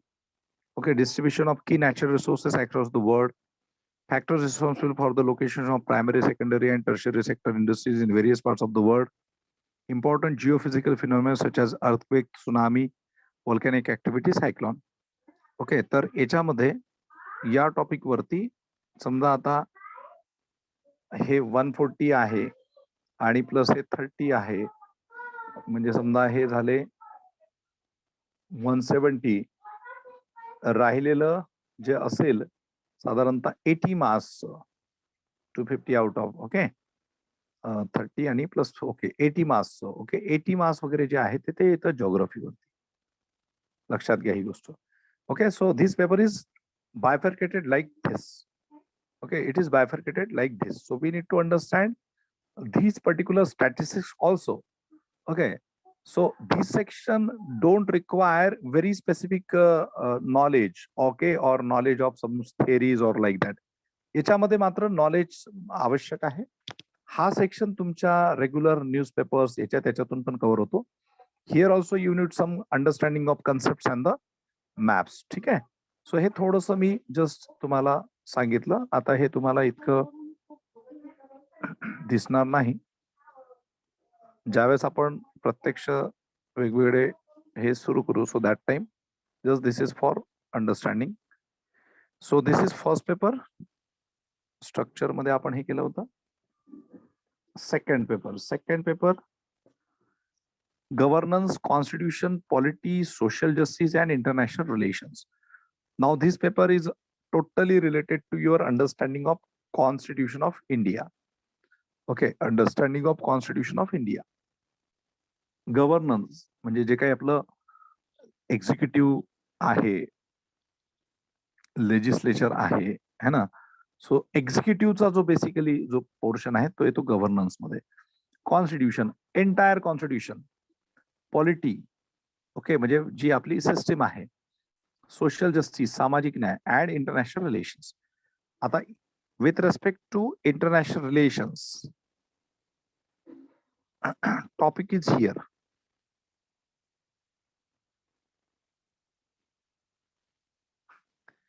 India and neighborhood relations, bilateral, regional and global groupings and agreements involving India and or affecting. Okay, आता याच्या पुढचं हे आहे Indian Constitution हा एक topic totally. Historical underpinnings, evolution, features, amendments, significant provisions and basic structure, functions and responsibilities of the union and the state, issues and challenges pertaining to the federal structure, devolution of powers and finance up to the local levels and challenges, separation of powers between the various organ disputes, redressal mechanisms and institutions, comparison of Indian constitutional schemes with that of other countries, okay, parliament and state legislatures, structure, organization and functioning of executive and the judiciary, ministries and departments of the government, pressure groups and formal informal associations and their role in the polity, salient features of representation of the People's Act, appointment to various constitutional posts, strategy, statutory, regulatory and various quasi-judicial bodies. Okay, तर बऱ्याच गोष्टी आहेत त्याच्यामध्ये. आता हे प्रत्येक गोष्ट नाही वाचू देता येणार. आता इथे जसं सोशल जस्टिस म्हटलंय, तर बघा आता मी जसं मगाशी म्हटलं होतं की there are certain topics which are common in certain papers, okay, and we don't need to study those topics extra. जसं आता issues relating to poverty and hunger, okay, तर फर्स्ट पेपर मध्ये पण हा ऑलमोस्ट येऊन जातो. Okay, then social sector, services relating to health, education, human resources, हा जो टॉपिक आहे हा इकॉनॉमी मध्ये पण येतो. ठीक आहे. Then welfare schemes for the vulnerable sections of the population of the centre and the states and the performance of the schemes. Okay, so हा पण इकॉनॉमी मध्ये सोशल सेक्टर इनिशिएटिव्ह मध्ये येतो. ठीक आहे. सो यातल्या बऱ्याचशा ज्या गोष्टी आहेत, 1, 2, ठीक आहे, या गोष्टी इंडियन इकॉनॉमी मध्ये सुद्धा येतात. ओके, आणि नंतर हा गव्हर्नन्सचा एक पार्ट आहे. Important aspects of governance, transparency, accountability, e-governance application models. So there is one paper in UPSC that is called as ethics, fourth paper. So this governance section, okay, this you can this particular knowledge you can use in writing questions of ethics also. Okay, म्हणजे हे लक्षात घ्या की even though the syllabus is given very elaborative and very exhaustive, so don't consider like don't get afraid because of syllabus. Okay, म्हणजे याच्यामुळे घाबरून जाऊ नका. सिलेबस मधले अनेक असे टॉपिक्स आहेत की जे टॉपिक्स हे ऑलमोस्ट सिमिलर असतात. त्याच्यामध्ये तुमचा नॉलेज बेस जर चांगला असेल, so on the basis of that knowledge you can answer questions in different sections. Okay, so कॉन्स्टिट्यूशनचं जर नॉलेज असेल तर तुम्ही इकॉनॉमीचे पण काही क्वेश्चन्स लिहू शकता, तुम्ही एसे पण लिहू शकता. त्याच्यानंतर लाईक अदर सेक्शन्स ऑल्सो, म्हणजे in history also you can write. हिस्ट्रीचं चांगलं नॉलेज असेल, so you can write certain questions, answers of certain questions in other different sections. Okay, so these are the things, and that's why it is very important to understand a syllabus in a very proper manner. ठीक आहे, चला पुढे जाऊया आपण. थोडंसं आता आपण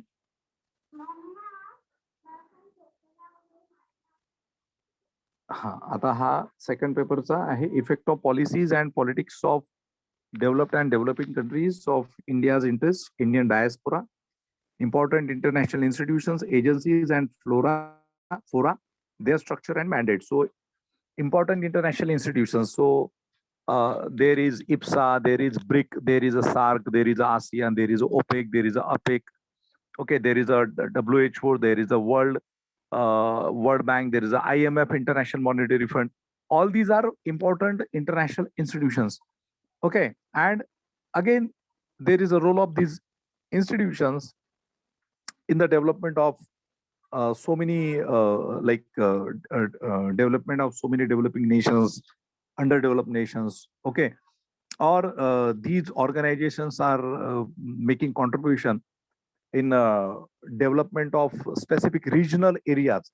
Like for example, if there is a BRICS, so Brazil, Russia, India and the China and the Africa, so their main emphasis is to cooperate in the development of specific region, okay, of those countries. किंवा जर तुमचं ASEAN असेल, Association of the Southeast Asian Nations, so this particular ASEAN, its aim is to contribute in the development of Asiatic regions. Okay, Association of Southeast. Okay, so Southeast is important. Southeast Asian nations. Okay, so like that, we need to understand the significance of these organizations, and specifically these organizations are contributing in the economic development. So even though the topic is mentioned in second paper, which is polity, okay, and in international relations, but this topic is again important in your economy. म्हणजे तुमचा topic इथे जर तयार झाला असेल तर तुम्हाला economy मध्ये वेगळी तयारी करायची गरज नाही, हे लक्षात घ्या. ओके, समजतंय मी काय म्हणतोय? Whatever I am telling you, I hope you are understanding the things. लक्षात येतंय सगळ्यांच्या? यस. इस्माइल, समझ में आ रहा है क्या? हाँ सर. इस्माइल, समझ में आ रहा है? हाँ सर, हाँ सर.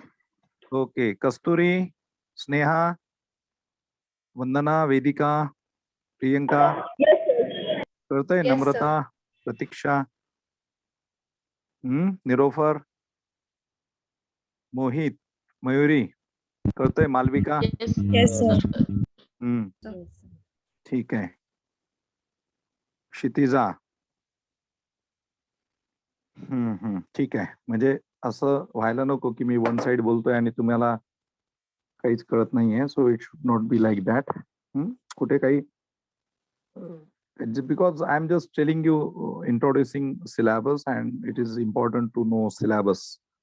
Okay, so हे सगळं आहे. म्हणजे आणि याच्यामध्ये आपण हे पण बघतोय की इट्स नॉट नेसेसरी की syllabus which is given here, so it is not useful in the next paper, another paper. Okay, so many topics are very much common. त्याच्यामुळे तुम्हाला ते कॉमन म्हणजे दोन गोष्टी करायच्या नेहमी. म्हणजे this is called a strategy.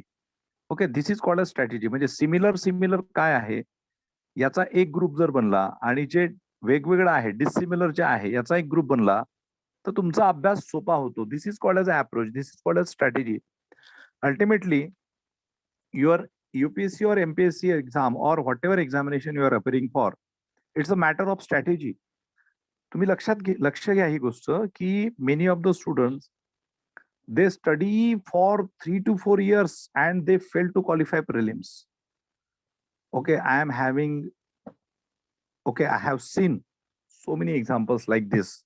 Okay, there are so many students, those who have completed their coaching at Delhi, at Pune, or somewhere at Dadar in Mumbai, okay, in Thane itself, or at so many places, and they failed to qualify prelims in 3 to 4 years, and then ultimately they fed up.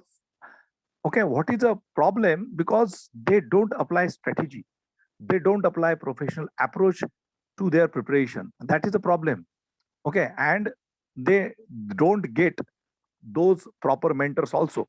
म्हणजे just in the after of seeing some advertisement in the newspaper or on online or on some YouTube, okay, if and after like going through some this thing, okay, खूप मोठ्या page भरून ads वगैरे बघतात लोक, विद्यार्थी, and if you are enrolling somewhere, so that is not a proper thing. Okay, म्हणजे if you are enrolling with some mentor of some institution, it is very important whether you are getting that strategy, because unless and until you are getting that strategy, you are not going to qualify. म्हणजे अभ्यास, total अभ्यास जो आहे ना हा त्या strategy वरतीच आहे. I am trying to tell you strategy first. I am trying to tell you the best approach, winning strategy. Okay, and you need to follow the instructions, you need to follow this particular thing. तर त्यामुळे तुम्हाला हे करणं खूप महत्वाचं आहे. Okay, if you are preparing individually, okay, own self study करतात काही लोक, or otherwise many of the students they are having habit to go through some videos, but it takes time.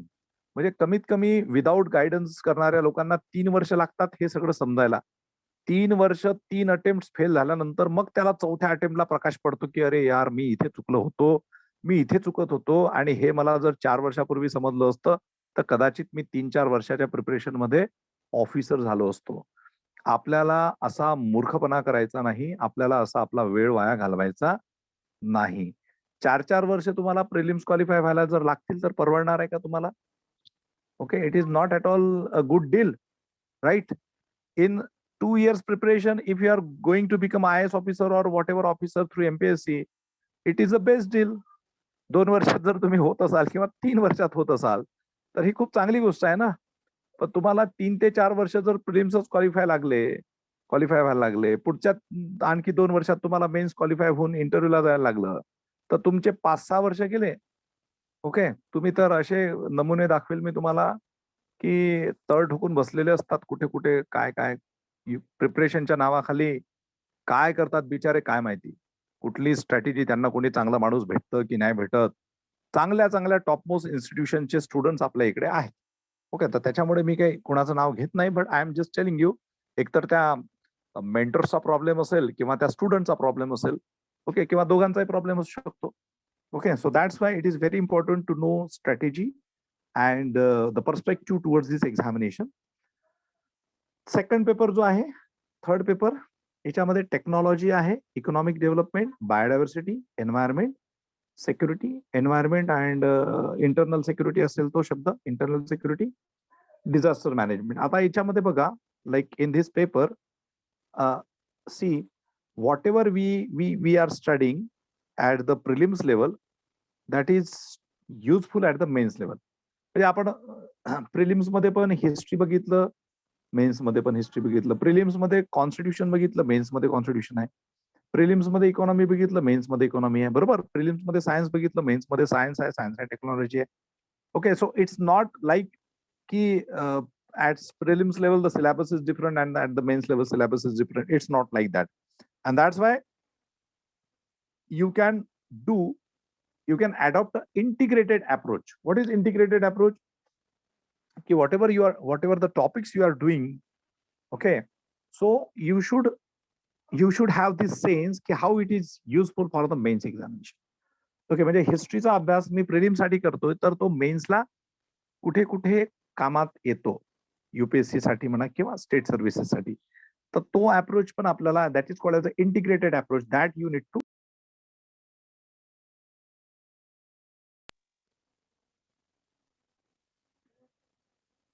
Then we are having this. So बघा आता इथे technology म्हटलं. So now technology mean science and technology.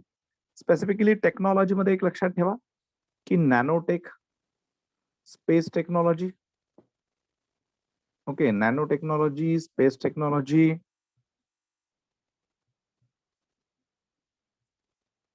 Biotechnology, information technology, IT. Okay. आणखी कुठलं technology आहे? Nano, space, biotechnology, information technology. आणखी कुठलं technology आहे? Artificial intelligence. Artificial intelligence, have you heard this AI? Artificial intelligence ऐकलं असेल तुम्ही. कालचीच न्यूज होती, चायनानी एक एवढा मोठा रोबोट तयार केलेला आहे की तो आता त्या सगळं जे जो सियाचीनचा जो एरिया आहे त्या ठिकाणी ते लोक ते त्यांचा रोबोट ठेवणार आहे आणि आपल्याकडे ती टेक्नॉलॉजी आलेली नाहीये अजून. ओके. आर्टिफिशियल इंटेलिजन्स, खूप साऱ्या गोष्टी येतात AI मध्ये, आर्टिफिशियल इंटेलिजन्स मध्ये. So we need to take a note of all this things. हे सगळी टेक्नॉलॉजी महत्वाची आहे. You can get questions related to this thing. एवढं जरी केलं तरी सफिशियंट आहे in examination, in writing question. Then we have economic development. Economy पूर्ण आलं. बायोडायव्हर्सिटी, एन्व्हायरमेंट प्रिलिम्सला आहे, हे प्रिलिम्सला आहे, चारही topics. Security and disaster management, these are somehow different topics. आता इथे बघा, Indian economy and issues relating to planning, mobilization of resources, growth, development and employment, inclusive growth and issues arising from it, government budgeting. आता बघा बजेटचा महिना येतोय. Major cropping patterns in various parts of the country, different types of irrigation and irrigation system, storage, transport and marketing of agriculture product. आता हे generalized topic आहे. It don't require a very specific study. Okay. Issues related to the direct and indirect farm subsidies, हे पण generalise आहे. Minimum support prices, तुम्ही आता शेतकऱ्यांचं आंदोलन बघितलं असेल, त्याच्यामध्ये त्यांच्या डिमांड्स होत्या, मिनिमम सपोर्ट प्राइस वगैरे. Public distribution system, PDS. Okay. Functioning limitations, revamping, issues of buffer stocks and food security, technology missions, economic of animal rearing. Then food processing and related industries in the India, scope and significance, location, upstream and downstream requirements, supply chain management. Okay, आता हे काही काही गोष्टी तुम्हाला नाही लक्षात येणार, पण म्हणजे it's not difficult. There are certain things which are very much generalise, don't require very special study. Land reforms in India traditional topic आहे. Effects of liberalisation on economy 1991 मध्ये LPG मॉडेल आलेलं होतं, liberalisation, privatisation, globalisation. Okay, so it is related to that. Okay, again, very generalized topic. Infrastructure, energy, ports, roads, airports, railways. Very generalized topic. Don't require very specific knowledge. तुम्हाला माहिती असेल की आपल्या देशामध्ये ports आहेत, major ports आहेत, minor ports आहेत. Ports कुठे असतात? कोस्टल रिजन्स मध्ये असतात, है ना. इकडे तुम्हालाही माहिती असेल, म्हणजे आता Mumbai itself is a port. Okay, हा. त्याच्यानंतर इकडे Cochin itself is a port, Visakhapatnam is a port. Okay, तर ते ports, so ports, Kandla is a port, right. Roads, airports, railways. Okay, so we need to understand railways काय की झोन मध्ये divide होतं. So you need to understand railway zones. And whenever, like when we are starting these maps, so that time I will see you maps related to all these things. And if you are only observing these maps, you don't need to do some special study. तुम्हाला theoretical study करायचीच गरज नाहीये. If you are, I will show you maps. Okay, असं असं असं असं असं आहे. पोर्ट्स इकडे इकडे, हे इकडे पोर्ट्स आहे, इकडे पोर्ट्स आहे, त्याची थोडीशी इन्फॉर्मेशन, संपला विषय. If you are getting some question related to port, easily on the basis of that map study, and that's why I am taking maps first, right. Okay, so तुम्हाला ते easily होईल. बरं, हे सगळंच्या सगळं सिलेबस तुमच्या MPSCच्या एक्झामला पण ओव्हरलॅप होतं. म्हणजे what ever syllabus I am telling with your this constitution, economy, okay, the sustainable development, disaster management, almost this syllabus is there at the mains level of MPSC state services exam. खूप वेगळं नाहीये. त्याच्यानंतर investment models, हे थोडं वेगळं आहे topic. Science and technology developments and their applications and effects in everyday life. Achievements of Indian in science and technology, indigenisation of technology and developing new technology. जसं आता गव्हर्नमेंटचं आहे कुठलं ते, काय ते म्हणतात त्याला, आपलं ते काय स्वदेशी, काय ते, व्हॉट इज दॅट, भारतामध्ये बनवायचं. हा, तो सिंहाचा चित्र दाखवला जातं. What is that? Make in India. Make in India. Okay, so make in India, yes, है ना. तो ये टॉपिक में देखो वही आ रहा है कि achievements of Indians in science end technology, indigenization of technology, and so indigenization means make in India, developing new technology. Okay, awareness in the field of IT, space, computers, robotics, nanotechnology, biotech issues relating to intellectual property rights. Again, generalized topics. Then conservation, environmental pollution and degradation, environmental impact assessment, disaster and disaster management, linkages between development and the spread of extremism. आता हा topic आहे सेक्युरिटीचा. Okay, linkages between development and spread of extremism. Extremism means problems like nationalism. Okay, problems like terrorism, right? Okay, why there is a nationalism? Why there are problems of nationalism in certain parts of India? For example, you must be knowing that in Maharashtra itself, there are certain areas which are Naxal affected areas. Okay, you can see that there are certain areas where you will find there is like revolt against the government. Okay, so people are against the government, people are against the government activities, people are against the police. Say for example, in Maharashtra itself, there is a Gadchiroli district and some part of Chandrapur. So there you will find that there are Naxalite activities. Recently there was a major operation against the Naxalites. ठीक आहे, तर हे जे internal सिक्युरिटीचे जे मुद्दे आहेत त्याच्यावरती पण तुम्हाला क्वेश्चन्स येतात. आणि हे कशावरती आधारित आहे? Where like if you are good observer of newspaper, news channels, if you are good reader of newspapers, easily you can write answer to these questions. But मग त्याच्यामध्ये डेव्हलपमेंट आणि स्प्रेड ऑफ एक्स्ट्रीमिझम, म्हणजे जर Naxalite affected areas मध्ये जर चांगल्या schools काढल्या, चांगले कॉलेजेस काढले, इन्फ्रास्ट्रक्चर डेव्हलपमेंट चांगलं दिलं आणि त्यांना जॉब्स दिले, तर जे तिथले ट्रायबल्स आहेत, जे नक्षलाइट मुवमेंट मध्ये सामील होतात, ते नक्षलवादी होतील का? if they are getting good life, okay, if they are getting everything at their doorstep, so they, whether they will go for they will go against government, they will not go against government. If they are getting good school, good health facilities, good infrastructure development, okay, sufficient good earning facilities, good jobs, if they become doctors, engineers, or some officers, so they will not enter into these kind of practices. They will not go against government. And that's why the development is very important thing. म्हणजे विकास जो असतो त्याच्यामुळे, म्हणजे आता आपल्या इकडे बालविवाह होताना दिसतात, ग्रामीण भागामध्ये होतात, काही ठिकाणी शहरी भागामध्ये होतात. का होतात बालविवाह मुलींचे किंवा मुलांचे? कारण त्यांच्यामध्ये एज्युकेशनचं प्रमाण नसतं, लिटरसीचं प्रमाण नसतं, आहे की नाही. त्यांना कोणी सांगतच नाही की तुम्ही चांगलं जर शिक्षण घेतलं तर तुम्ही चांगल्या पदावरती जाल, चांगले कुठेतरी चांगले हे व्हाल. आणि त्याच्यामुळे because of that we can see that की sometimes education and then whatever you can see the development opportunity that matters a lot in social issues, with respect to social issues. Okay, so if you want to curb or if you want to minimize so many social issues in our country, then it is very important to give education, employment opportunities, good health condition, good infrastructure development in each and every region of our country.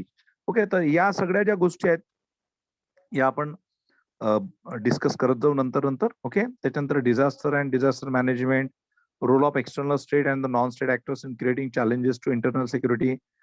challenges to internal security through communication networks, role of media, social networking sites in integral society challenges, basics of cyber security, money laundering and its prevention. So बऱ्याच गोष्टी त्याच्यामध्ये आहेत.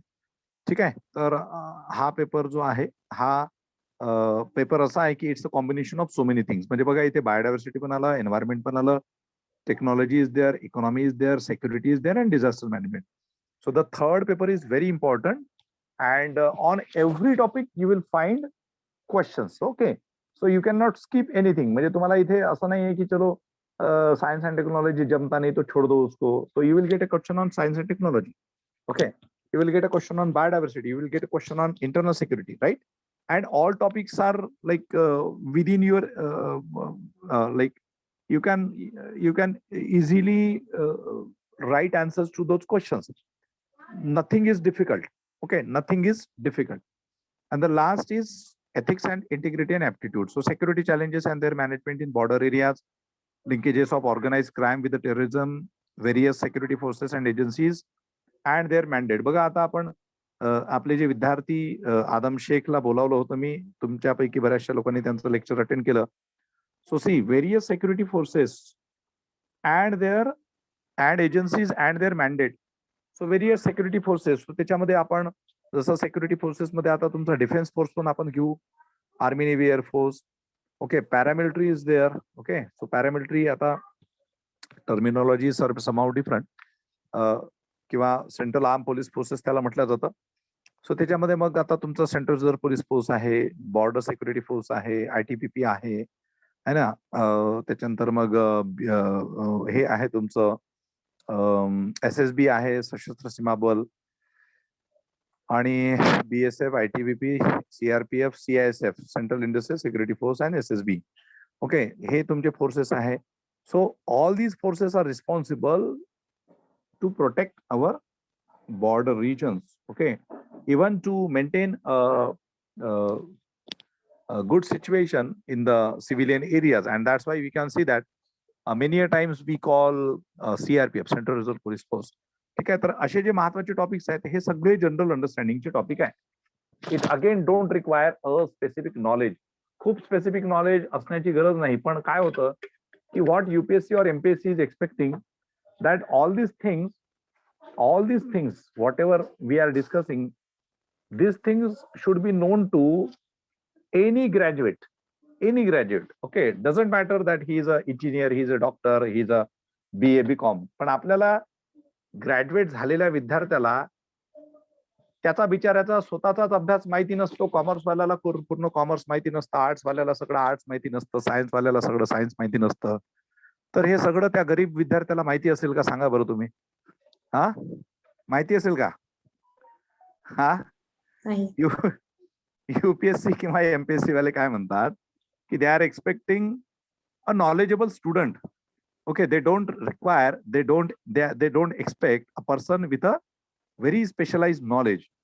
Okay, but when we are discussing this syllabus, what we are identifying, हे तुम्हाला माहिती आहे का एवढं सगळं जे आपण डिस्कस करतोय याच्यामधल्या किती गोष्टींचं नॉलेज आहे तुम्हाला?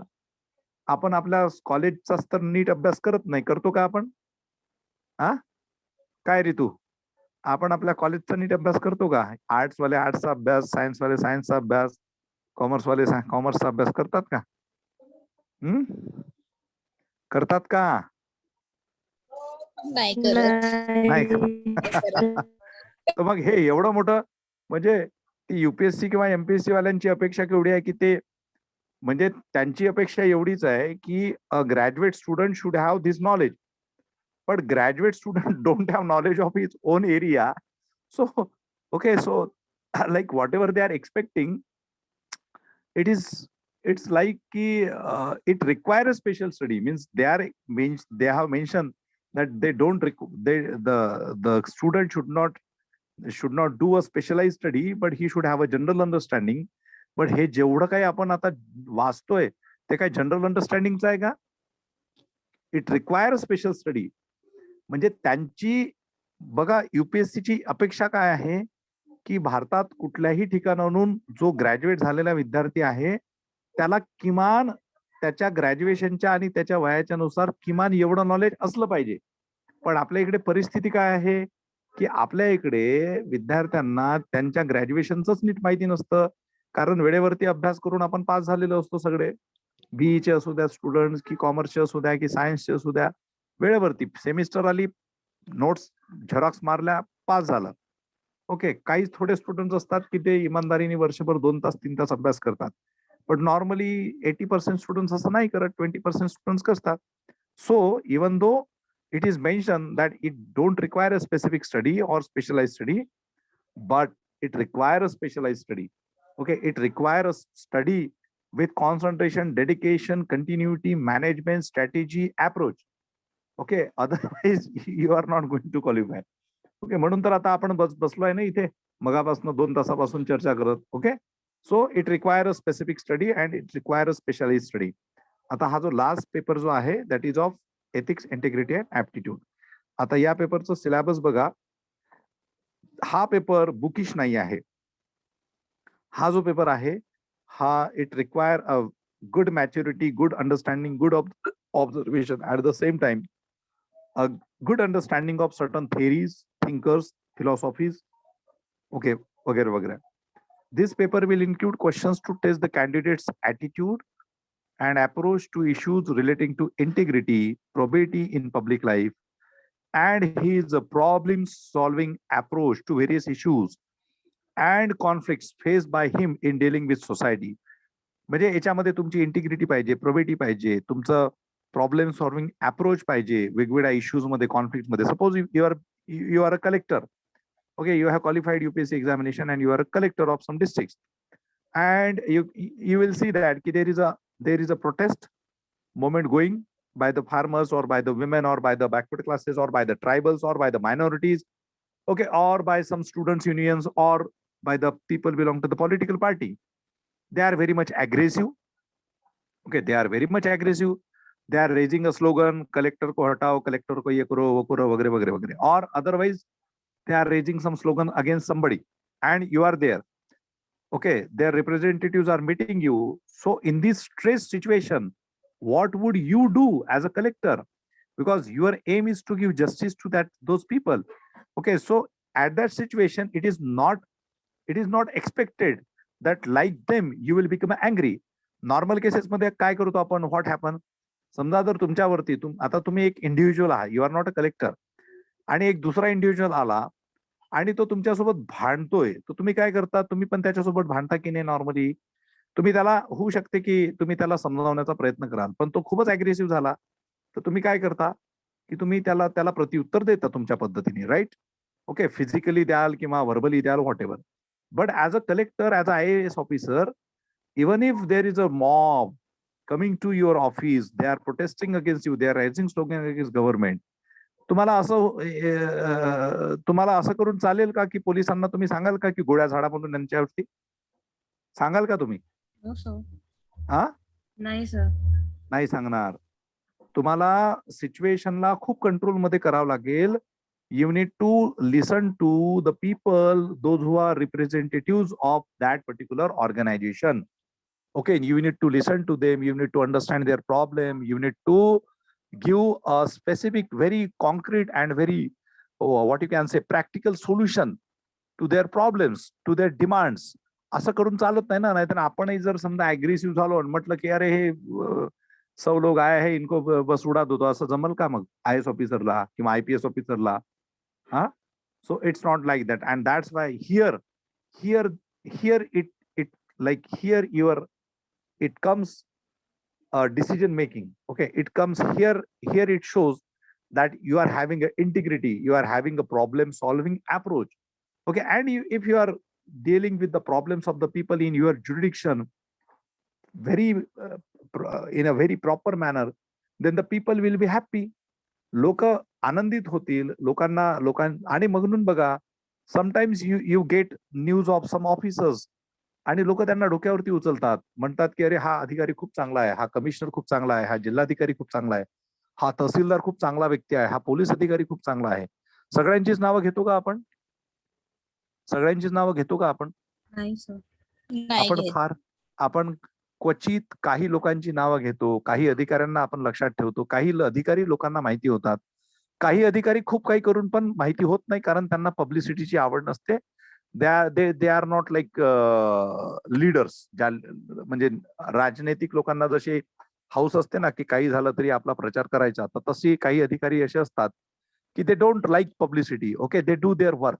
Okay, be a officer of that category, की काम सगळंच करायचं, प्रसिद्धीची अपेक्षा ठेवायची नाही.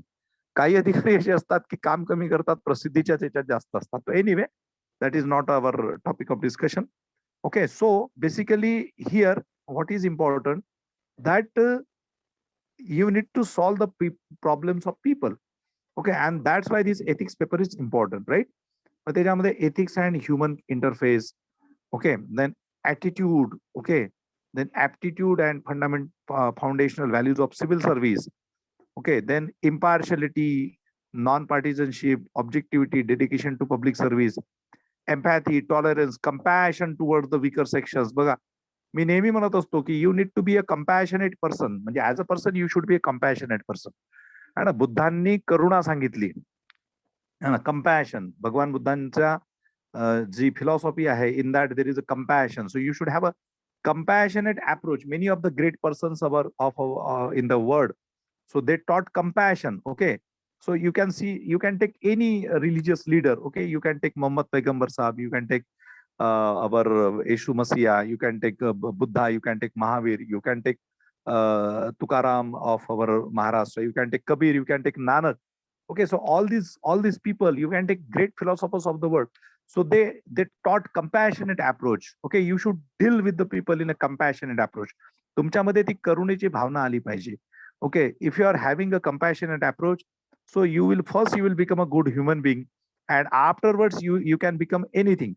म्हणजे जर तुम्ही चांगले ह्युमन बिईंग असाल तर तुम्ही चांगले टीचर बनू शकता, तुम्ही चांगले सायंटिस्ट बनू शकता, तुम्ही चांगले विद्यार्थी बनू शकता, तुम्ही चांगले व्यक्ती बनू शकता, तुम्ही चांगले अधिकारी बनू शकता, तुम्ही चांगले लीडर बनू शकता. Okay, so that compassionate approach, you need to develop that compassionate approach, right? त्याच्यानंतर मग काय, emotional intelligence. Okay, emotional intelligence, concepts and their utilities and application of in administration and governance. दोन इंटेलिजन्सचे गोष्टी आहेत.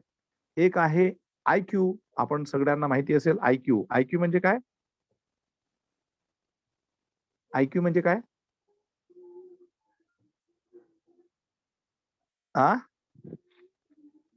अरे IQ म्हणजे काय?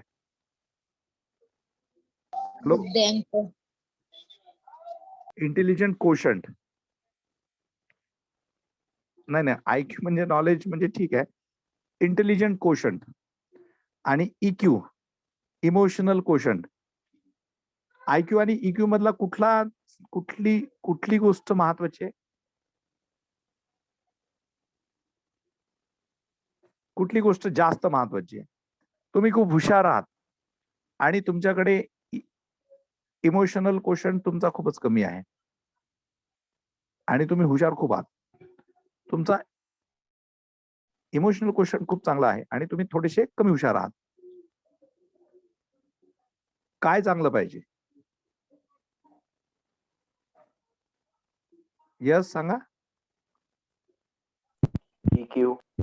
हा, इक्वल लेवल. इक्वल. अच्छा, IQ चांगला पाहिजे. EQ. यस. सर, हा, आय थिंक आपण EQ आपला चांगला पाहिजे, बिकॉज नंतर IQ आपण स्टडी करता करता पण वाढू शकतो, but EQ suppose to be. EQ need to be good. या EQ काय आहे की सपोज एखादा डॉक्टर आहे, ओके. आता बघा ना तुम्ही, आताचीच महाराष्ट्रातली घटना आहे. एका IAS ऑफिसरला अरेस्ट करण्यात आला आता रिसेंटली, आणि खूप दिवसांपासूनचा एक इश्यू सुरू आहे महाराष्ट्रामध्ये. पोलीस नाही, नॉट पोलीस भरती, टीचर्स एक्झामिनेशन मध्ये फ्रॉड झाला आणि 7,200 समथिंग जे टीचर्स आहेत त्यांना फ्रॉड सर्टिफिकेट देऊन करोडो रुपये त्यांच्याकडून घेण्यात आले. एका IAS अधिकाऱ्याला अरेस्ट झाली, आयुक्त लेवलचा अधिकारी अरेस्ट झाला. Okay, what is this? Are they ethical persons? if you see that there is a IAS officer, so IAS officer must have a good IQ, intelligence quotient. म्हणून तो IAS झाला की नाही? त्याचा IQ चांगला आहे ना, म्हणून तो त्याला सगळ्या गोष्टी समजल्या. तुम्हाला आता तुमच्यापैकी सगळ्यांना सगळ्या गोष्टी समजतील, तुम्ही अभ्यास कराल, तुम्ही क्वालिफाय व्हाल. पण मग हे EQ बद्दल काय त्याचं? त्यांनी अनएथिकल प्रॅक्टिसेस केल्या, त्यांनी फ्रॉड प्रॅक्टिसेस केल्या. ओके, त्याची संवेदनशीलता आहे का? Is he eligible for that particular post? Means he qualified that examination, that is one thing, that is okay. But what about his emotional quotient, emotional intelligence? Okay, त्याचा emotional intelligence और emotional quotient is related to your consciousness. म्हणजे तुम्ही किती संवेदनशील आहात, है ना. तुम्ही काय करता? फ्रॉड करता. फ्रॉड करणं म्हणजे काय? It is a injustice. Okay, if you are doing a fraud, if you are doing unethical practices, it is injustice with somebody. So what you are doing, what is like, if you are a doctor, तुम्ही doctor आहात आणि तुम्ही काय करताय की तुम्ही illegally abortion करताय, है ना. तुम्ही फोर्टिसाइड करताय. So it is against the medical ethics. Okay, means just for the sake of money. म्हणजे डॉक्टर झालेल्या, MBBS MD झालेल्या व्यक्तीचा IQ ला तुम्ही क्वेश्चन मार्क करू शकता का? IQ तर खूप चांगला आहे ना त्याचा. एखादा इंजिनियर आहे, खूप मोठा इंजिनियर आहे, एखादा सायंटिस्ट आहे, ओके, एखादा टीचर आहे. आता हे बघा, टीचर्स आता हे सगळे घोटाळे करून जर टीचर बनत असतील तर यांच्या तुम्ही कुठली गोष्ट क्वेश्चन मार्क होईल यांची? यांचा IQ तर चांगलाच आहे सगळ्यांचा, पण यांचा what about EQ, emotional quotient? You need to be a sensitive, you need to be sufficiently, you should develop your personality as an ethical personality, right? And that's why in government it is important. तुम्हाला खूप तुम्ही intelligent असणं गरजेचं नाही आहे. Even IAS IPS officers, they are not in the category of this intelligence. Okay, ते खूप काही जिनियस वगैरे, कुठलाही सर्वसामान्य व्यक्ती, सर्वसामान्य बुद्धिमत्तेचा व्यक्ती IAS IPS ऑफिसर बनू शकतो, पण त्याचा इमोशनल क्वोशंट, इमोशनल इंटेलिजन्स हे त्याचं चांगलं पाहिजे. एनिवे, हा काही आता मला शिकवायचं नाहीये, that's why I am not going in to that particular thing. So these are the things, case studies on above issues. Okay, so this is an important chapter. Case studies म्हणजे situational based दिले जातात. ठीक आहे. So these are 4 papers. Okay, these are 4 papers of your UPSC Civil Services Mains Examination. Now I am moving somehow fast. आता मी थोडं fast जातो. आता याच्यामध्ये बघा, ऑप्शनल सब्जेक्टचं आहे, तर ऑप्शनलचं मी जस्ट तुम्हाला हिस्ट्रीचं दाखवून देतो 1-2 मिनिटांमध्ये. then I am going to MPSC syllabus and then we shall stop.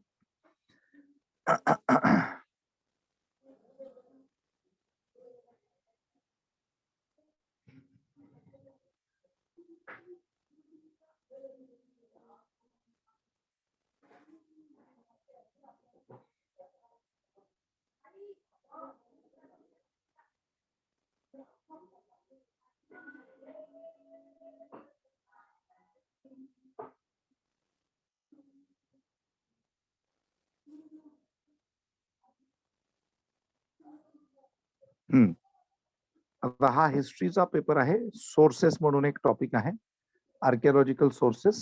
Okay, paper 1. Then second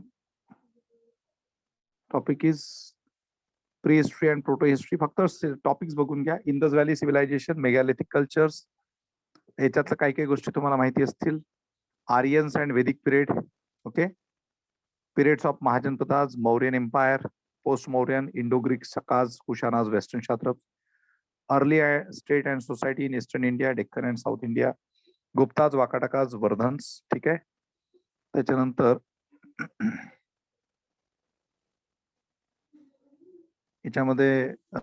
याच्यामध्ये spread of Jainism and Buddhism हा एक महत्वाचा टॉपिक आहे, जो नेहमीच याच्यावरती खूप चांगले क्वेश्चन्स असतात. Regional state during Gupta era, themes in early Indian cultural history, early medieval India. आता हे जे फर्स्ट 12 चॅप्टर्स आहेत ते येतात पार्ट 1 मध्ये. ओके, याच्यामध्ये ऑप्शनल सब्जेक्ट मध्ये एक लक्षात घ्या काय असतं बेसिकली युपीएससीच्या ऑप्शन मध्ये. समजा आता एक पेपर आहे, म्हणजे हा पेपर आहे. So this paper will divide into 2 sections. Okay, section A, section B. Okay, याच्यामध्ये फर्स्ट क्वेश्चन असेल आणि 2, 3, 4 क्वेश्चन्स असतील. त्याच्यानंतर 5, 6, 7, 8 असे क्वेश्चन्स असतील. ओके, आणि ह्या दोन्हीला जे मार्क्स आहेत ते आहे 250 मार्क्स. ठीक आहे, दोन्ही. आता यातला जो पहिला जो क्वेश्चन असतो ना, म्हणजे with respect to all papers, all optional subject, first and the fifth is important. आणि त्याच्यानंतर तुम्हाला आयदर या सेक्शन मधून या 3 पैकी 2 किंवा या 3 पैकी 2 अटेंड करायचे असतात. ओके, आता तुम्ही सपोज इकडून 2 अटेंड केले तर तुम्हाला इथे फक्त एकच अटेंड करावं लागेल. हे आणि हे कंपल्सरी असतात. आउट ऑफ 8 क्वेश्चन्स तुम्हाला 5 क्वेश्चन्स लिहायचे असतात, हे लक्षात घ्या. गेटिंग माय पॉइंट. आता जर तुम्ही इथे 1 अटेंड केला, या 3 पैकी 1 अटेंड केला, तर मग इथे तुम्हाला 2 अटेंड करावं लागेल. ओके, म्हणजे काय झालं की इथे 2 केले तर इथे 1 करा, इथे 1 केला तर इथे 2 करा. अल्टिमेटली किती? 2 + 1, 1 + 2, 3, आणि धिस अँड धिस, टोटल किती? 5 क्वेश्चन. समजलं तुम्हाला? This is a structure of all optional subjects. You can take if you are taking any optional, political science, pub ad, sociology, psychology, geography वगैरे सगळं. ठीक आहे. आणि याच्यामध्ये हिस्ट्री ऑप्शन मध्ये specifically this question, first question. So first question is based on maps. सगळ्यात महत्वाचा आहे युपीएससी मध्ये ऑप्शनल हिस्ट्रीमध्ये हा जो मॅप असतो हा तुम्हाला गणितासारखे मार्क्स देऊ शकतो. सो 50 मार्क्सचा क्वेश्चन असतो, 50 मार्क्सचा. आणि याच्यामध्ये साइट्स असतात, 20 साइट्स वगैरे दिलेल्या असतात. त्या साइट्सला आयडेंटिफाय करायचं मॅप्स वरती आणि त्याच्यावरती इन्फॉर्मेशन लिहायची. ओके, सो 25 साइट्स दिल्या जातात. आणि हा जो क्वेश्चन असतो दिस इज फॉर शॉर्ट नोट्स. बाकीच्या पेपर्समध्ये अदर दॅन हिस्ट्री इथे शॉर्ट नोट्स, इथे शॉर्ट नोट्स. ठीक आहे, पहिल्या आणि 5व्याला. आणि ते कंपल्सरी अटेंड करणं. हे जर तुम्ही पहिले आणि 5वे जर स्किप केले तर तुमचे मोठ्या प्रमाणात तुमचा जो स्कोर आहे तो ऑटोमॅटिकली डाऊन होतो. Okay, so this is just categorisation. म्हणजे लक्षात घ्या की फक्त 5 क्वेश्चन्स लिहायचे असतात. 5 क्वेश्चन्स वरती 250 मार्क्स येतात, परंतु 5 क्वेश्चन्स मध्ये सब क्वेश्चन्स पण असतात, हे लक्षात ठेवा. सो फर्स्ट पेपर मध्ये इथपर्यंतचा जो चॅप्टर्स आहे that are for section A, आणि इथून पुढचे जे आहेत that are for section B. Okay, that is medieval Indian history. First section is ancient Indian history, second is medieval Indian history. Right. त्याच्यानंतर बघा तुम्ही आता early medieval India, cultural traditions, 13th century, 14th century. आणि हे खूप interesting आहे. म्हणजे तुम्ही जर अभ्यास करायला लागला ना, so it is quite interesting. Right. Society, culture, economy, 13th and 14th century, 15th and early 16th century, political developments and economy, 15th and early 16th century, society and culture, Akbar, Mughal Empire in the 17th century. Okay, then economy and society in the 16th and 17th century, culture during Mughal Empire, the 18th century. Okay, संपलं 24 chapter. Second paper जो आहे आणि हे जे pre आणि हे जे सगळं एन्शियंट मेडिवल आहे हे तुमच्या GS ला पण असतं बऱ्यापैकी, हे लक्षात ठेवा. Second paper, European penetration into India, British expansion in India, early structure of British Raj. Okay, economic impact of British colonial rule, social and cultural development, social and religious reform movements in Bengal and other areas, Indian response to British rule. याच्यामध्ये तुमची सगळी freedom struggle movement वगैरे, Indian national Congress सगळं येतं.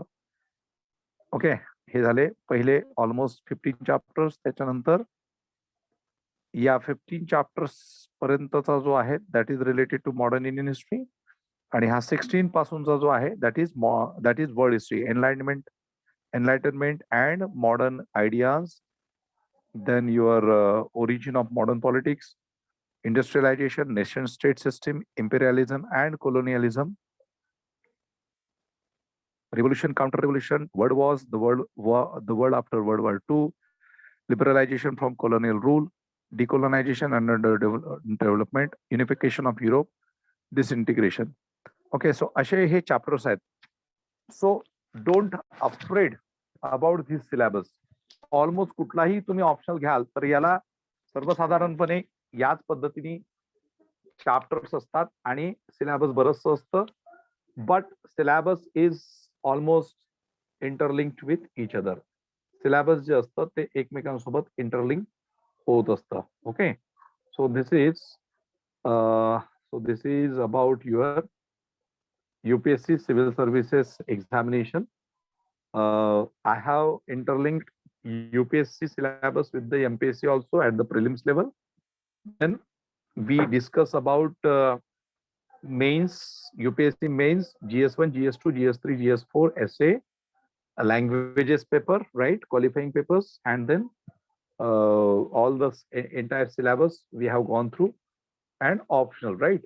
आता थोडासा part जो आहे that is related to your MPSC state services syllabus. So I will just discuss that and then we shall stop, right? So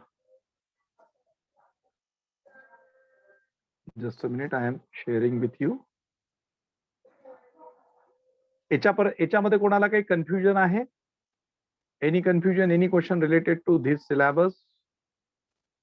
Yes, any question? No, sir. Sir, sir, actually I wanted to ask if you can share this PDF with us. Yes, definitely. I will send this PDF to all of you. No worry. Okay, don't worry about that. Okay, sir. And you also go through the entire syllabus. Yes, sir. Yes, sir. Means afterwards you can go through that PDFs. Just a minute. So now I am sharing here.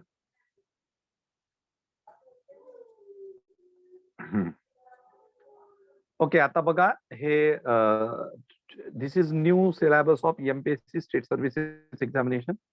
आता याच्यामध्ये बघा बऱ्याचशा लोकांना UPSC difficult वाटतं आणि MPSC सोपं वाटतं.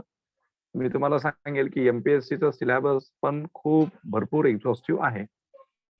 Okay, म्हणजे हरकत नाही की आपण काय करायचं तो प्रश्न असतो आपला, बट अदरवाइज आणि and already I have discussed with you that getting post through state services examination and to secure the post of deputy collector, okay, and even to top examination in Maharashtra. Suppose तुम्ही महाराष्ट्रामध्ये topper आहात, okay, you are a topper of Maharashtra and you have secured a post of deputy collector in Maharashtra. So again, if some of your friend become a IAS officer, both were like schoolmates, college mates, or UPSC or MPSC batchmates, and if your colleague qualify this UPSC Civil Services examination and you qualify MPSC State Services examination, now you are a topper in Maharashtra and you have secured deputy collector. Okay, your friend secured IAS. Okay, तुमच्या दोघांचंही वय 24 आहे समजूया, 24. तर जो deputy collector होत, परंतु जो Maharashtra topper आहे, तर तो महाराष्ट्र टॉपर आहे म्हणून तो या IAS झालेल्या मित्राच्या बरोबरी देत नाही. हा 22-21 वर्ष मागे जातो डेप्युटी कलेक्टर झालेला, 21 वर्ष कमीत कमी. कारण deputy collector to IAS reach होण्यासाठी थ्रू सर्व्हिसेस, थ्रू प्रमोशन तुम्हाला कमीत कमी 20 to 21 इयर्सची सर्व्हिस लागते, हे लक्षात ठेवा. सिलेबस बघा, आपण प्रिलिमचं सिलेबस कोणाचं जास्त आहे, MPSCचं जास्त आहे की UPSCचं जास्त आहे? कोणाचं जास्त आहे प्रिलिमचं सिलेबस सांगा? Just now we discuss history of Maharashtra, history of Maharashtra, geography of Maharashtra, economy of Maharashtra, panchayat raj of Maharashtra, social reformers of Maharashtra, है ना?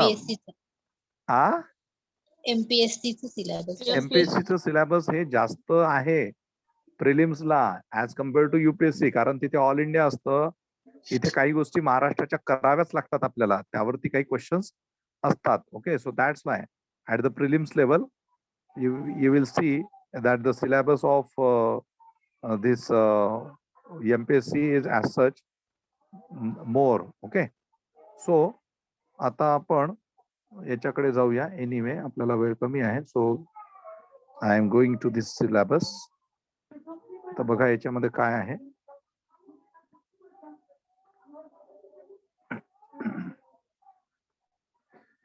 ओके, बघा आता प्रत्येक चुकीच्या उत्तराकरता 25% किंवा 1/4 एवढे गुण एकूण गुणांमधून कमी करण्यात येतील. ओके, ठीक आहे.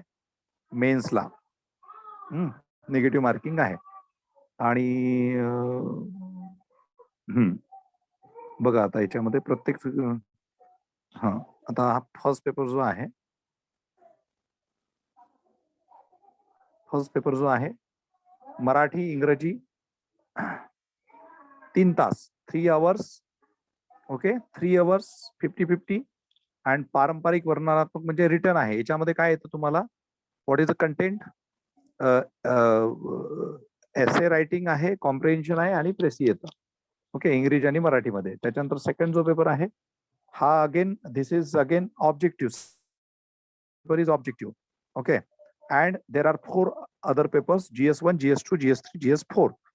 ओके, सो बघा हे this paper is for 3 hours because it is written. Marathi इंग्रजी grammar 1 hour. Okay, 50 questions 50 questions 50 गुण 50 गुण. ओके, सो इथे 100 आणि इथे 100. ओके, पण इथे तुमचे रायटिंग साठी आहे आणि इथे तुमचा ऑब्जेक्टिव्ह आहे. हा 1 तासाचा, हा 3 तासाचा. बाकी प्रश्न संख्या इथे या याच्यामध्ये बघा, प्रश्न संख्या इथे 50-50 आणि इथे 150-150 क्वेश्चन, 150-150 मार्क्स. ठीक आहे, 2-2 तास प्रत्येकाला, 2 hours. म्हणजे here 2 hours means 120 minutes and 150 questions each. ठीक आहे. आता हा जो फर्स्ट पेपर असतो it is for history plus geography. Second paper polity म्हणजे constitution. Okay, third paper it is for HR HRD. Fourth paper for economy plus agriculture plus science and technology, disaster management वगैरे. ठीक आहे, तर अशा पद्धतीचे हे 4 papers असतात. आता पटकन आपण याचा सिलेबस बघू आणि क्लोज करूया.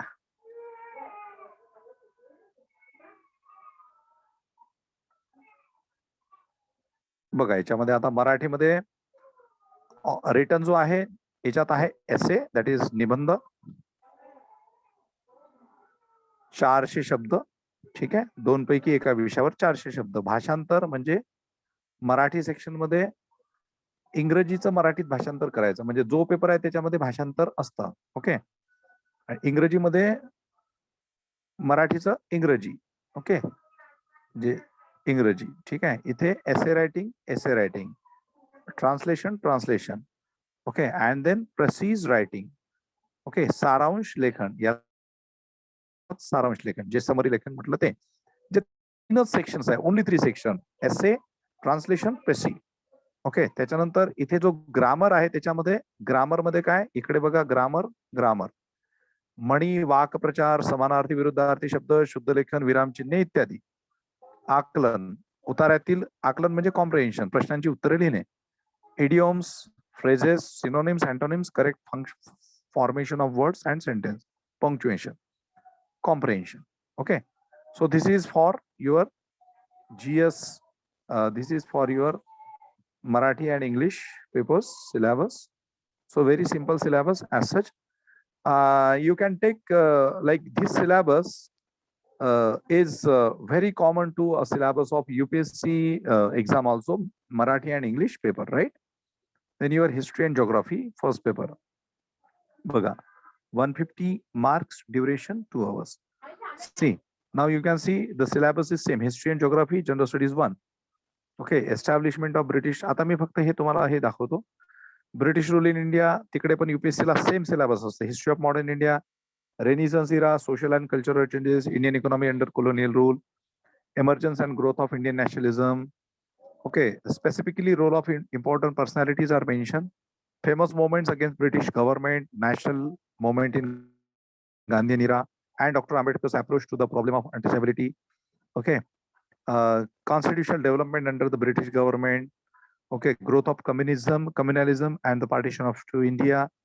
Toward the transfer of power, India after independence. ठीक आहे, तर हे सगळं UPSC मध्ये पण आहे.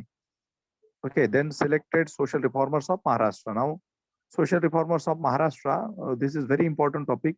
It is basically mentioned in mains examination, but it is not mentioned in the MPSC prelims examination. Some of the social reformers are also important with respect to UPSC also. Okay, then cultural heritage of Maharashtra. Okay, त्याच्यानंतर geography दिलेला आहे, geomorphology, climatology, human geography. आता एवढं मोठं geography तर UPSC ला पण नाहीये, हे लक्षात घ्या. म्हणजे एवढं मोठं जिओग्राफी जे दिलंय यांनी, that is not even in UPSC examination. Okay, म्हणजे कम्पॅरेटिव्हली जर तुम्ही विचार केला तर MPSCचं सिलेबस बरंच एक्झॉस्टिव्ह दिलेलं आहे. ओके, बघा जिओग्राफी. मी तुम्हाला आता UPSCचा पेपर दाखवला मेन्सचा, त्याच्यामध्ये जिओग्राफीचं सिलेबस तुम्हाला किती ठटाक भरायचं होतं की नाही? होतं की नाही सांगा. आता तुम्ही हा पेपर बघताय. Okay, just a minute. तुम्ही हा पेपर बघताय. हा, त्या याच्यामध्ये in that UPSC syllabus history geography ते एका पेज मध्ये आलं. तुम्हाला MPSC ला बघा हे 2 पेज मध्ये आहे, तिथेही नाही संपलं. हे संपलं काय? बघा हे एवढं जे आहे ना, हे एवढं जे सिलेबस आहे जिओग्राफी. ओके, म्हणजे हिस्ट्री प्लस जिओग्राफी 2.7, 2.8. बघा हे सगळं केवढं मोठं सिलेबस आहे. देन ऍग्रिकल्चर ऑल्सो, सॉइल्स वगैरे आहे.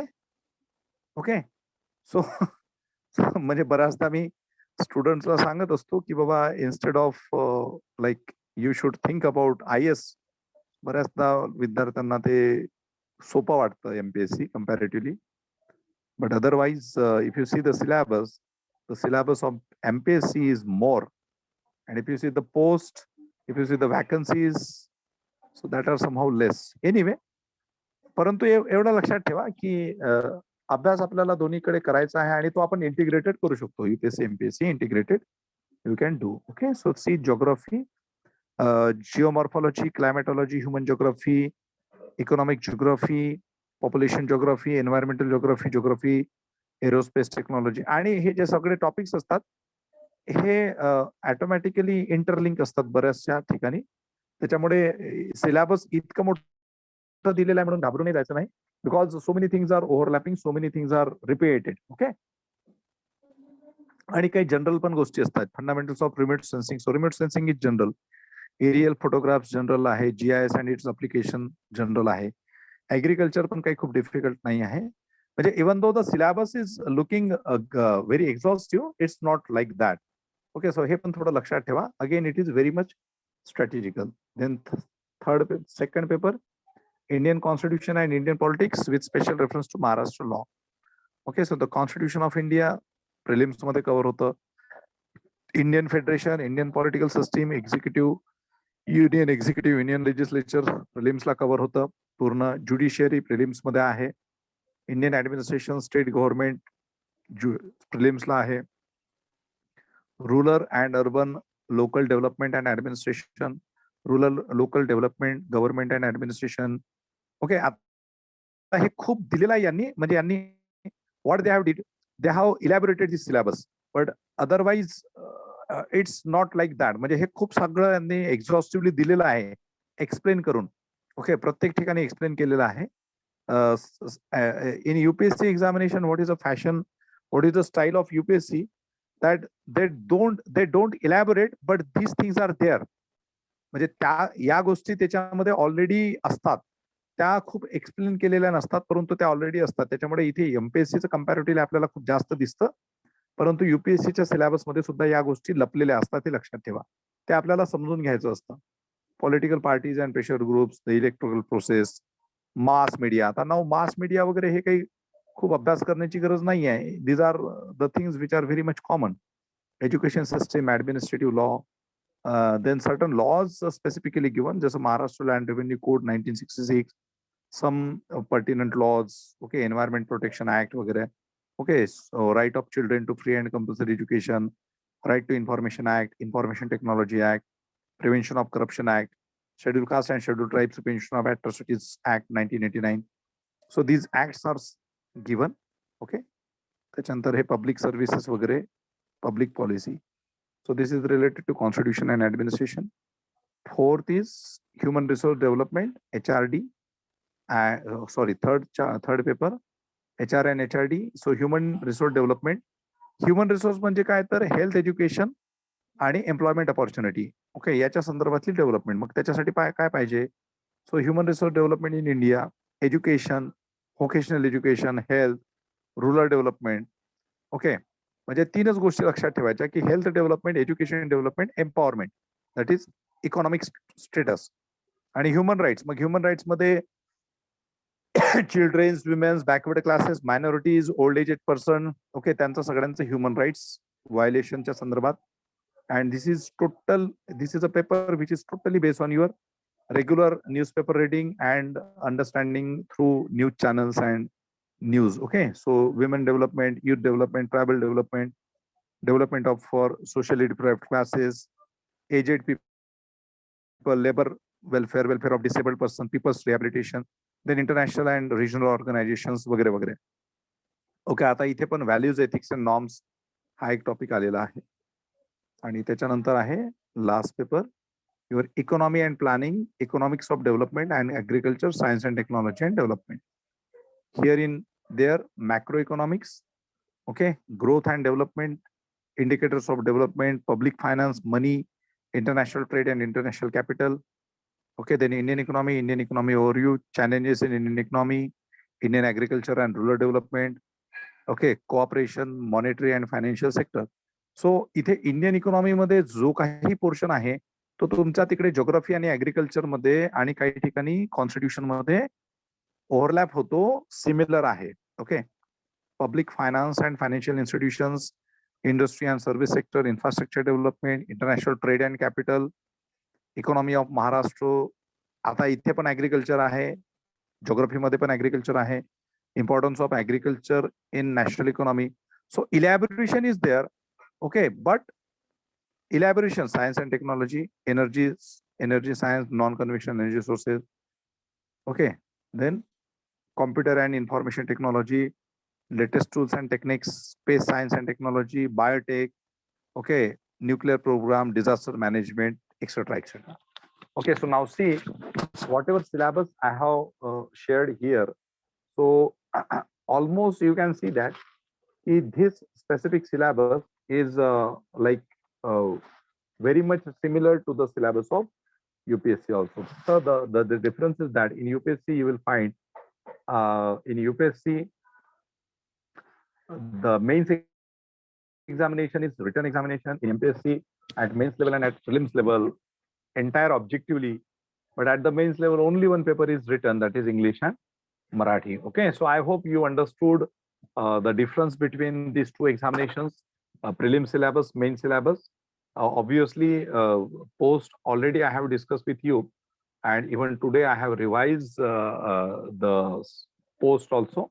I have shown you the different services offered through UPSC. With respect to MPSC, the most lucrative positions are deputy collector, DYSP, tehsildar, naib tehsildar, assistant commissioner, sale tax, DDR वगैरे वगैरे. Okay, तर फक्त एवढाच difference आहे की UPSC समजा असं असेल तर MPSC या लेवलला आहे, because there is a difference with respect to position. Okay, with respect to syllabus as such there is not much difference. In UPSC civil services you are having optional and mains is written.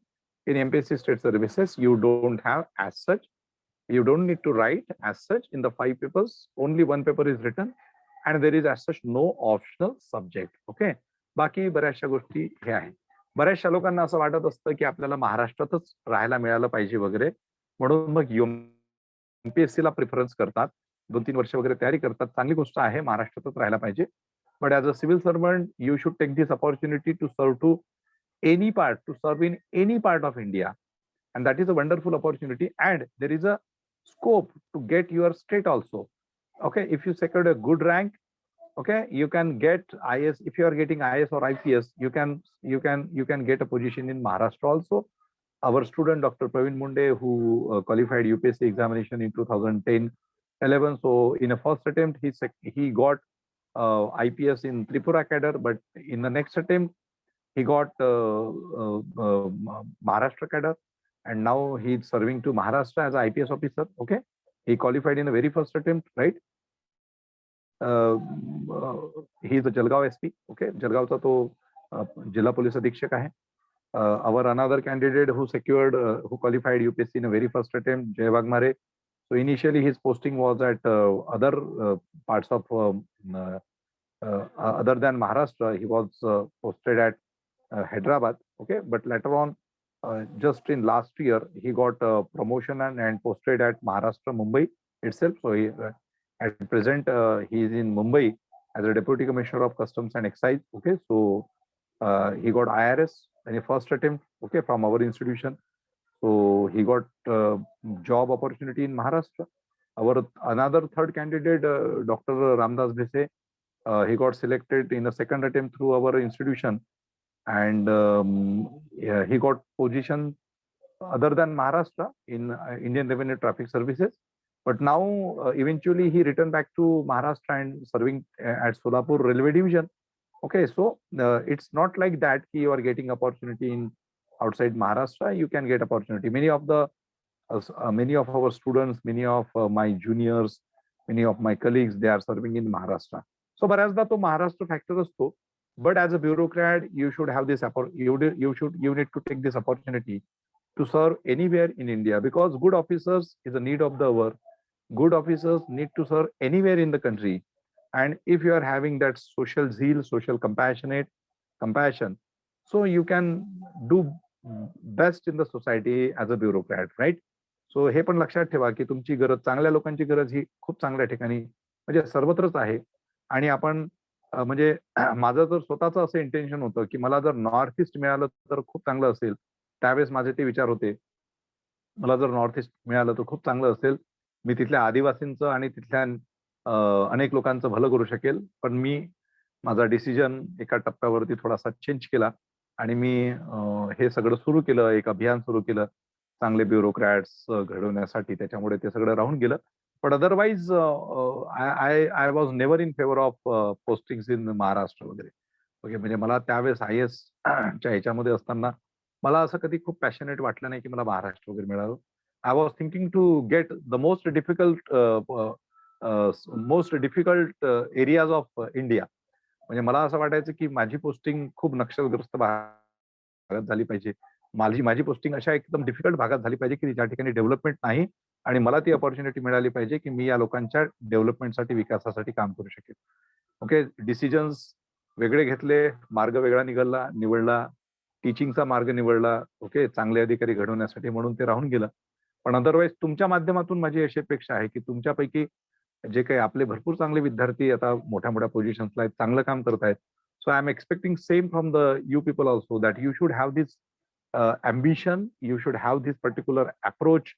Okay, and you can do better for the society through this examination if you secured these positions. Anyway, कोणाला काही प्रश्न असेल तर विचारा, आपण थांबूया इथे. Any questions, any doubt? काही प्रश्न आहे? काहीच प्रश्न नाही आहात का तुम्ही सर्व? आहात का? ऑन करा व्हिडिओज, बघू द्या मला किती लोक आहेत. ऑन करा व्हिडिओज, ऑन करा, just on your videos, all of you. हा,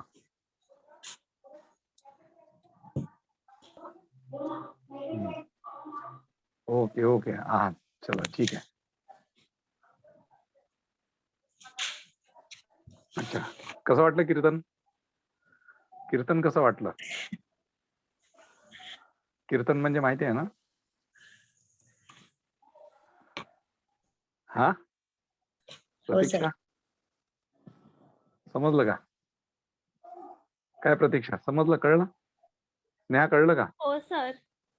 हा, अच्छा. एनकरेज झाले की डिस्करेज झालात एवढं सगळं बघून? भीती वाटली की हा? घाबरले की काय? हा इस्माइल, करना है, आगे बढ़ना है, पढ़ना है. हाँ, पढ़ोगे तो बढ़ोगे, पढ़ेगा इंडिया तो बढ़ेगा इंडिया, और इंडिया को चलाना भी आप लोगों को है. ओके, एमपी एमएलए और मिनिस्टर्स आते जाते रहेंगे. Okay, ultimately you will be at that particular position, okay, till your retirement. So it is a, now this is the difference between a political leadership and bureaucratic leadership. Ultimately you are the true leaders and true heroes. Okay, so you will get that opportunity to implement the constitutional provisions through this bureaucratic machinery, and you will basically responsible to do justice with the people, to implement all the social sector initiatives. है ना? 5 वर्षात येणारे जाणारे खूप राहतात ना, 5 वर्षात येतात आणि 5 वर्षात चालले जातात, है ना? ते आहे की नाही? तर त्यांचा बघा किती स्ट्रगल असतो. बट तुम्हाला काय, this is one time struggle and life time settlement. Okay, this is one time struggle and life time settlement. Okay, म्हणजे तुम्ही खूप ऍक्टिव्ह असलेच पाहिजे असं काही नाहीये. म्हणजे आय एम नॉट एक्सपेक्टिंग की बाबा तुम्ही खूप ऍक्टिव्हिझम दाखवा, but at least for your good, for your settlement it is important, right? नंतर तुम्ही गेल्यानंतर तुम्ही लोकांसाठी काम करण्याची ऑटोमॅटिकली येतेच अपॉर्च्युनिटी. म्हणजे तुम्ही करा अथवा न करो, परंतु ते तुम्हाला येतेच, ते करावंच लागतं तुम्हाला. Okay, whatever the policies of the government, anyway you need to implement. So even if you are not very much socially active person, but ultimately you are doing the things for the society and for the people. Okay, but this is whatever syllabus I have shown you, that is that you need to follow, that you need to do. Okay, that you need to work upon, and ultimately you will secure a post. Okay, so I hope की तुम्हा लोकांना समजलंय, comparison समजलंय, त्याच्यावरती फक्त काम करावं लागेल. आणि मुहूर्त करून स्टार्ट करायचं नाही, मुहूर्त बघून स्टार्ट करायचं नाही. प्रत्येक दिवस, प्रत्येक वेळ चांगली असते. You don't need to see ओ बाबा पंचांग मंचांग देख के आज अभ्यासाला बसू. So every day, every minute, every second, every hour is important. Okay, every day is a good day, है ना? नहीं तो बिल्ली रास्ता काट गई, अभी पढ़ू कैसे मैं? हाँ, so if this is approach, then तो बहुत खतरनाक ये बात होंगी, है ना? काय प्रतीक्षा, नाही तर मग कुत्र आडवं आलं, मांजर आडवी आली, मग आज कसं काय अभ्यास करू बी? हा, तर ते जितके आडवे येतील तेवढा आपण अभ्यास करायचा, जास्त मोटिवेशननी. ओके, सो अभ्यासाला मुहूर्त बघायचा नाही, है ना? आणि मुहूर्त बघून अभ्यास सुरू करायचा नाही. सो आज एवढं काही जे डिस्कस केलं ते व्यवस्थित लक्षात ठेवा. I will send PDF to all of you. Just go through that PDF once again and start your preparation. Okay, so Shubhratri, good night. I hope you understood, and eventually whatever problems you will have, so you can ask me doubts. आता कोणाला प्रश्न नाही ना? आता आहे कोणाला प्रश्न? Any question? ठीक आहे, असं चला. हा, येस. सो ऍक्च्युली माझ्याकडे ऑक्सफोर्ड ते मॅप आहे ना, स्कूल ऑफ अटलास, तर ते माझ्याकडे सर 35th एडिशन आहे. सो चालेल का ते? Take a optional which is published in 2020 or 2021, because in 2019 government bifurcated the boundaries of that Ladakh and the Jammu and Kashmir, so we need that atlas. Okay, so sir, हा, Oxford मध्ये 4th addition ही latest edition आहे ना? जे latest असेल ते घ्या शक्यतोवर, आणि जर जुनही असेल तरी काही फरक नाही पडणार. फक्त फरक कुठे पडतोय तो जम्मू काश्मीरच्या तेवढ्या भागात. That is not a problem. If you are having 2018 edition, doesn't matter, काही प्रॉब्लेम नाही. बाकी खूप साऱ्या गोष्टी सेम आहेत. ओके, सो जर जुनं असेल, म्हणजे जर नवीन घेत असाल तर take a 2022-21 edition. If you are having old edition, don't buy new edition. Okay. म्हणजे जर नवीन घेऊ शकत असाल तर घ्या, काही गरज नाहीये तशी ऍज सच. ओके, आपण त्या डिस्कस करणार आहोत. ओके, चला. एनिवे UPSC चा सिलेबस पाठवाल का PDF? येस येस, सगळंच पाठवतो मी, सगळं पाठवतो. चालेल. हा, चला ठीक आहे, चला bye, good night, take care. Thank you sir. Thank you sir.